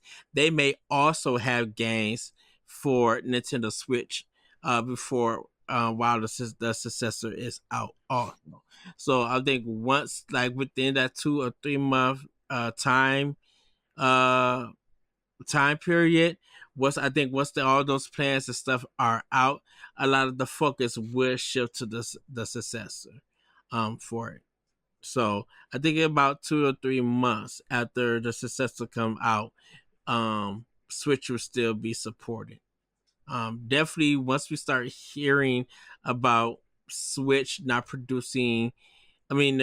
not producing that many Switch consoles, and it gets lesser and lesser to people are finding them in stores, they will know that Nintendo has moved away from that support for that system.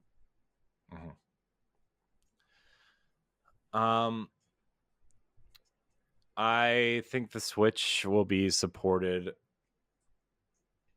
long after the next console comes out, but I think that's because there's going to be a lot of games that are going to be expected to run on the Switch as well as its successor, right? Especially ports and remasters of, GameCube and Wii era games that we have extensively talked about. I kind of compare it to the Game Boy Color era, where that first year of the Game Boy Color, well, really the first 2 years, the games on the black cartridges could be played on both consoles, right? The original Game Boy and the Game Boy Color. It wasn't until the games started coming out in those green translucent cartridges that they couldn't play on the older consoles. Yeah. And so for me, I think there's going to be that period of time where most of the games that come out for whatever the next console is are also going to be on the Switch. Pending the Switch 2 is backwards compatible, which we still don't have confirmation, but it would be really dumb if they didn't, especially the way they're pushing eShop stuff, and the way their subscription stuff works and everything else. But I do think you're going to see support for the Switch beyond,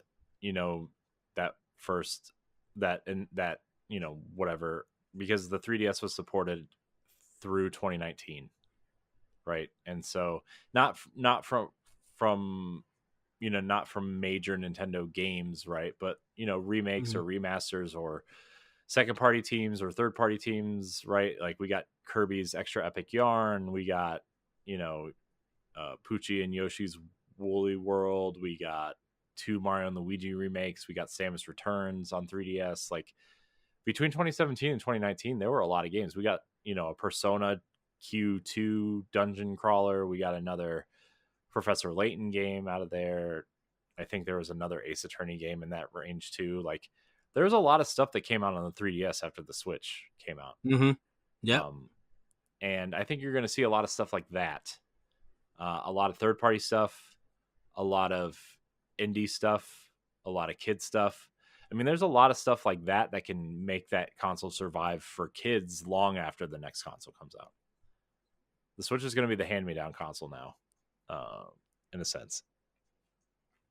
So, will Nintendo proper support it? Maybe that first year they'll have games come out, right? Like new games, but like after that, I don't see Nintendo supporting it with the next Mario game, or even, I don't know. I would have guessed before this past week that Metroid Prime 4 was going to be a launch title for the next console, and it's clearly not. You're right.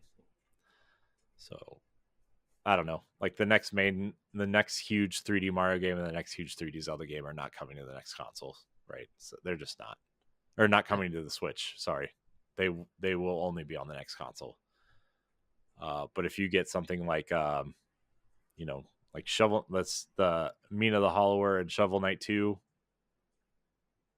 depending on how far along those games are in development, like those are potential games you could see on the Switch still, right? So yes. I don't know. I feel like hardware is getting to the point where, like, if you can optimize it for that hard piece of hardware, it's going to run on it. It doesn't matter how old it is. So, especially with the mobile technology and the Switch and the successor, like, I don't know, that stuff seems pretty scalable from what I understand. Yeah. Which is why the Switch can handle a lot of larger games. Anyways, that's Ed,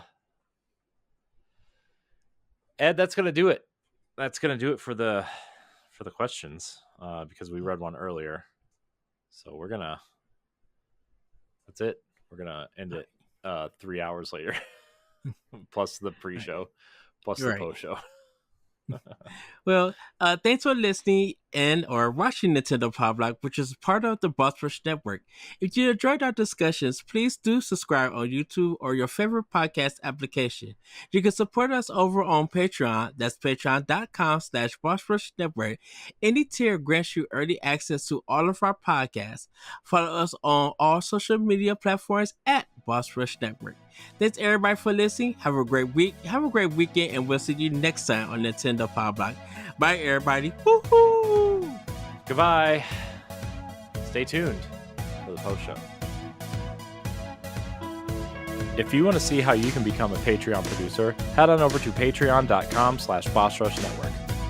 The Patreon producers for this month are Adriel Munger, Austin Campbell, Celeste Roberts, Christian S., Sana Dirrig, Francisco Santillan, Matthew Keel, and Todd Oxtra. Thanks for your continued support of the Boss Rush Network. Nintendo Pow Block is brought to you by, well, you. If you want to learn how to support Nintendo Pow Block and the Boss Rush Network, head on over to our Patreon at patreon.com/Boss Rush Network and see which tier is right for you. Thanks for your continued support.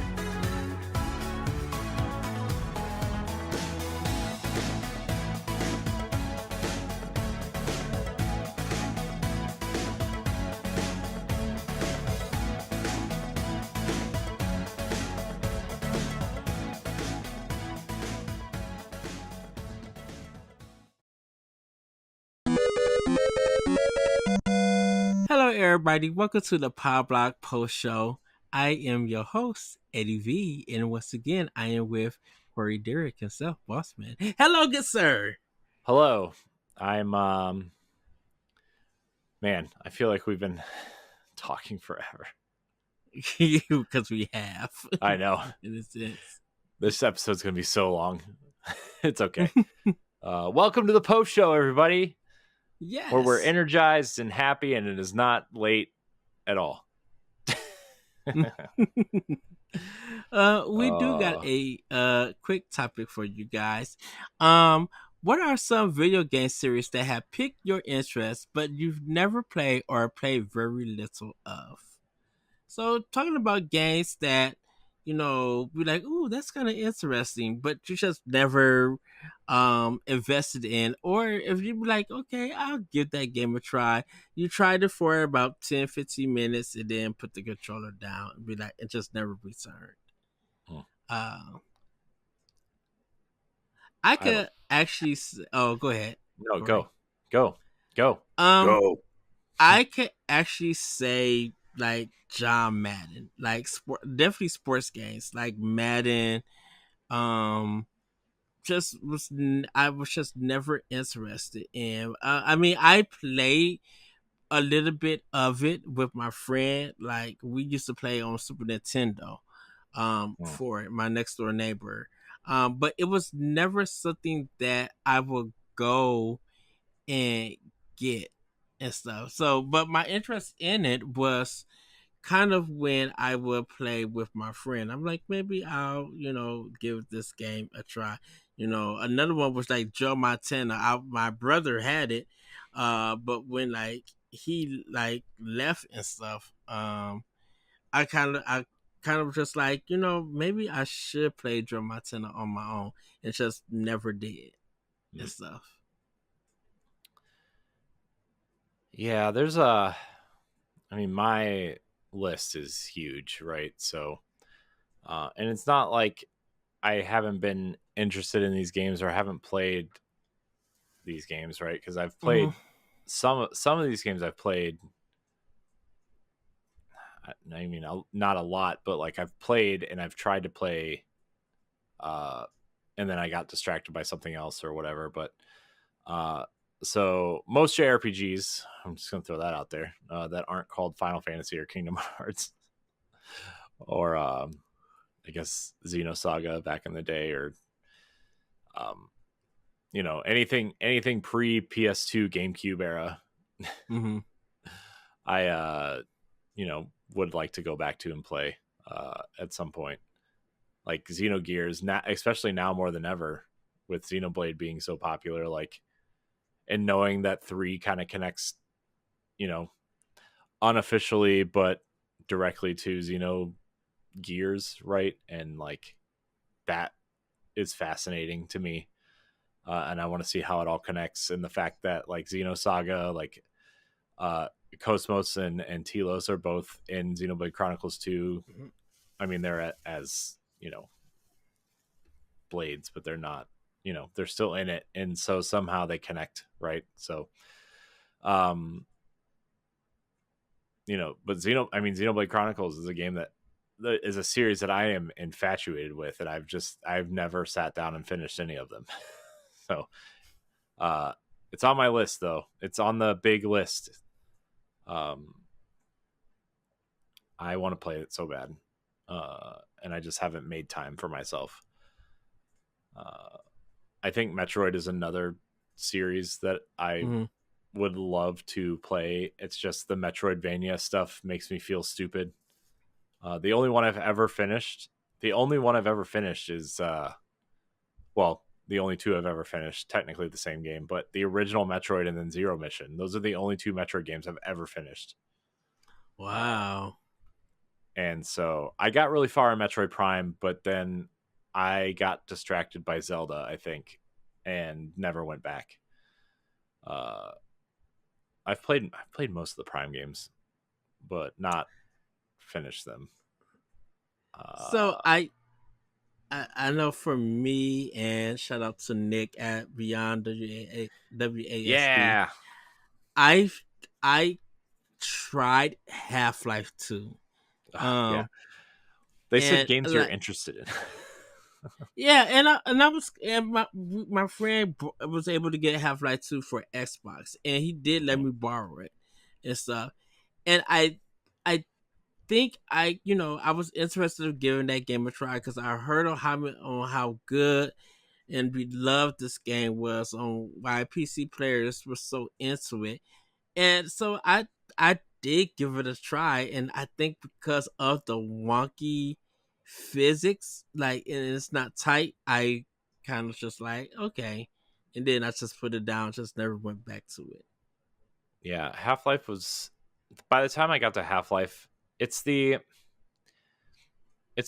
Final Fantasy VII Ocarina of Time thing where like in the moment that was the best, whatever first person storytelling style game, and it had a lot of like the gravity stuff in it, which I think was pretty revolutionary at the time. But like there were so many games by the time I got to it that did it better, like Halo and Call of Duty had started to up their game and first person shooting, and I know Half-Life technically isn't a real considered a first person shooter, but it's a first person game. So Metroid Prime, to tie it back to Nintendo, was doing something, and then other games like even from Valve had come out since then, like Counter-Strike and Portal and Team Fortress, and the Half-Life episodes even were better positioned than Half-Life and Half-Life 2 at that point. So that was a series that Half-Life is a series that I feel like, from a historical perspective, if you're interested in the history of video games, you should maybe at least try it just from a historical archival standpoint. But like, I don't think it holds up if you've never played it, especially if you've played other first person shooters by now, Yeah. So, even games on the N64 were doing not better jobs, but like telling stories, and, GoldenEye and Perfect Dark exists, Turok exists, stuff like that on the N64 even. So, I don't know. I appreciate Half-Life from a historical perspective. I don't know if I'm interested in going back to it ever, but it's also the same with like the old Dooms and like what people are coining boomer shooters at this point, right? Like Dooms and Wolfenstein 3D and those games, and the Star Wars game that just came out, Dark Forces, right? Like, all were doing incredible things in the 90s, but like And if you have nostalgia for those, right, like they're still probably great games, but like going Yeah. back to those is really hard to do, especially if you don't have the nostalgia for them.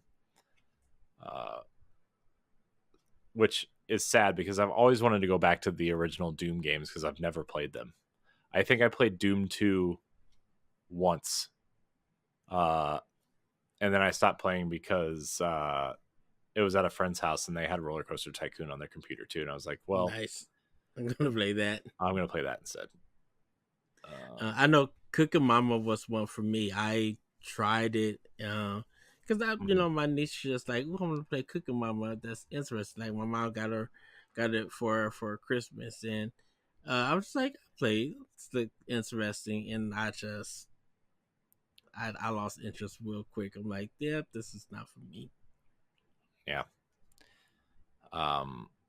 So yeah, I mean, there are just series that even Nintendo series that I just have no relationship with that I've been interested from afar because they're Nintendo franchises. And, I think Smash actually did a great job of teaching people about other IP that Nintendo does. Yes. F-Zero is a Nintendo series that I don't care about at all. Or I care about, but I never played any of them. And I don't know if going back to the stuff that's on NSO would benefit my want to play a new one. You know what I mean? Yeah. I can tell you what one series though that I don't care about at all is Earthbound. And I know I play it up sometimes of like those games are incredibly overrated or whatever, but like even when I watch them like I'm being serious now, like I'm sitting there watching it and I'm like I don't get it. I just don't get it, and I don't understand the clamoring for the third one to come here. I think I don't because people understand. want the full collection of And I understand that. I just think of those times I was walking through Toys R Us and like walking past the clearance bin with like 400 copies of Earthbound in them to go get like, I don't know, Arrow the Acrobat or something, some other stupid game to go buy and play. And I didn't understand. And maybe it's because I didn't have a Super Nintendo either, right? Like, but when I think of Super Nintendo, especially back then, I was thinking Super Mario World. I was thinking Turtles in Time. I was thinking, Zelda, Donkey Kong. I was not, Earthbound was like the farthest thing from my mind. Even Final Fantasy was starting to, rear its head in my brain back then, even though I didn't know or care what Final Fantasy was at the time. That name started cropping up. Street Fighter was huge. Like, you see stuff like Street Fighter and you look at something like Earthbound and it's like, I don't know, I'd rather be punching this guy in the face instead of like walking through this green square, which is supposed to represent someone's yard, I guess. I just, there are a lot of, I mean, and even Metroid was a series that I wasn't that interested in for a long time. I never played the original Metroid until the GBA, ironically, because that's where Zero Mission also came out at. But remember, the GBA had that line of NES games that came out for it. Yeah. And that was so cool, man. And I'm not talking about like the Mario Advance kind of 16-bit remakes. I'm talking about like the NES versions of those games. I had Donkey Kong, Metroid, and Super Mario Brothers were the three that I had. And I know there were more, but can't own everything when you're 12, 13, 14, 15. So, but yeah, Metroid, I didn't become interested in Metroid until the original, and I played through the original, and then I played Zero Mission, and I didn't know it was a remake of the first one until like partway through playing it. I'm like, I've played this game before, and then I was like, oh, this is just the first one. Then of course you read the back of the box and you're like, oh, it clearly says this is a remake of the first game with extra stuff. Yes. But and even then, like after Zero Mission, I tried to find a way to play Super Metroid, and I was just like, I don't know. I'm playing, at this point, I'm playing GameCube games. I don't want to go back to Super Nintendo, and and then Metroid Prime came out, and Metroid Prime was the Nintendo equivalent of Halo at that point to me. Yeah. And I would much rather be playing those games than going back to Super Nintendo games at that point. Now, 20 years ago versus now, I am much more appreciative of games from back then, right? Like, I have grown to, just like anything, right? You grow to appreciate the history and the evolution, and you want to see where these things started at, and you want to see where these things come from. And, I need to make it my duty to go back and finish a lot of these experiences that I missed, right? Especially iconic series and historically important series, and just games that are good, right? Like A Link to the Past is like the biggest sore spot in my gaming history, and I love Zelda, right? Yeah. And that was like, this is a topic we're going to save for another post show, probably next week's post show. But what are some of your favorite game series that there are games that you haven't played or finished? And like, I love Zelda. We talk about Zelda on the show more than anybody probably cares about. A Link to the Past, really the original game and A Link to the Past are two standout games that I've never played, like finished at all. I've tried to play the first Zelda game, and I just need, I don't know. I just need to sit down and finish the first game at least, and A Link to the Past, because I feel like I'm not a true fan if I don't at least finish A Link to the Past. Now, we did do our playthrough together of Link to the Past. I didn't play it though. You did. I watched. Okay. I watched it. And yes, okay. I have seen a complete run of A Link to the Past. I've never finished it. And so I would like to do that. And, to that point, like, I put off playing A Link Between Worlds because I want to play A Link to the Past first, mm-hmm. And I think Triforce Heroes allegedly falls into that world too. I think, is that what David said, or somebody said that recently on one of our shows? Maybe it wasn't David. Yeah. I don't want to put words in David's mouth. I feel like somebody said that on a recent something we did. I don't know. We recorded so many Nintendo shows this week, I just don't remember what anybody said at this point. Well, I know for me, I tried Teenage Mutant Ninja Turtles 3, the one they went to Manhattan. Oh, yeah. The Manhattan Project. The Manhattan Project.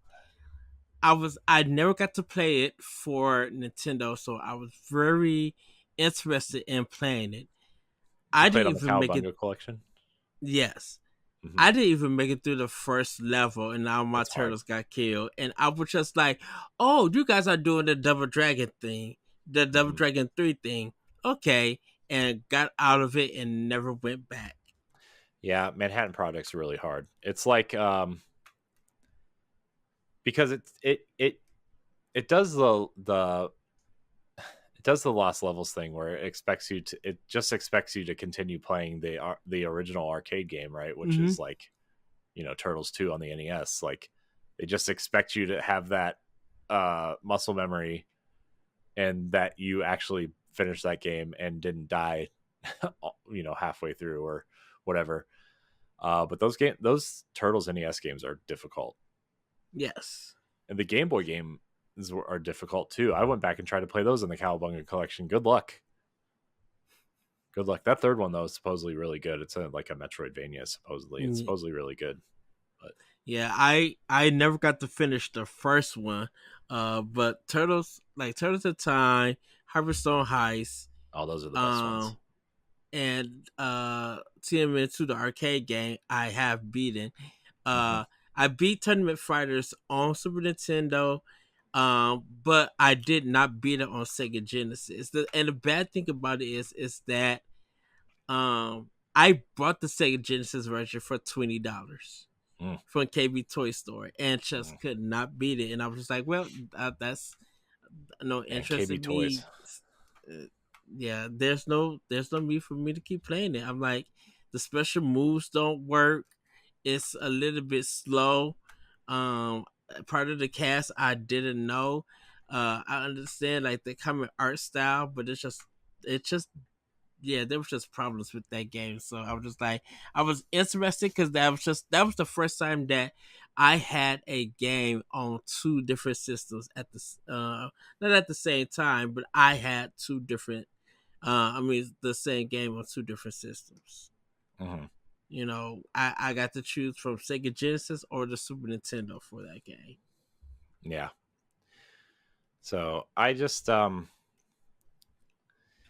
yeah, there's a lot of series out there. And at this point, like, you just have to, like, there are so many good series and so many good games out there that, like, at this point, you're just gonna have to accept that you're just not gonna get to some of them in your lifetime. You know? Well, I will say the opposite of this for this question was Portal 2 for me. I did not want to play Portal 2 at all. I didn't see no significance. I was just like, it's a puzzle game. Like, I was harsh on it. And it took a while. I'm just like, okay, I'll give it and I give this game a try on PS3. And I was just like, oh, now I realize why it's game of the year and everything. Mm-hmm. Yeah. Yeah. There's yeah. So, well, everybody, that's gonna do it for our post show. For Pow Block. Tune in next week. Yes, we did. We did it. Tune in next week. We will have another post show episode for you with a new topic. With that, everybody, have a great week. Have a great weekend, and we'll see you next time. Bye, everybody. Bye.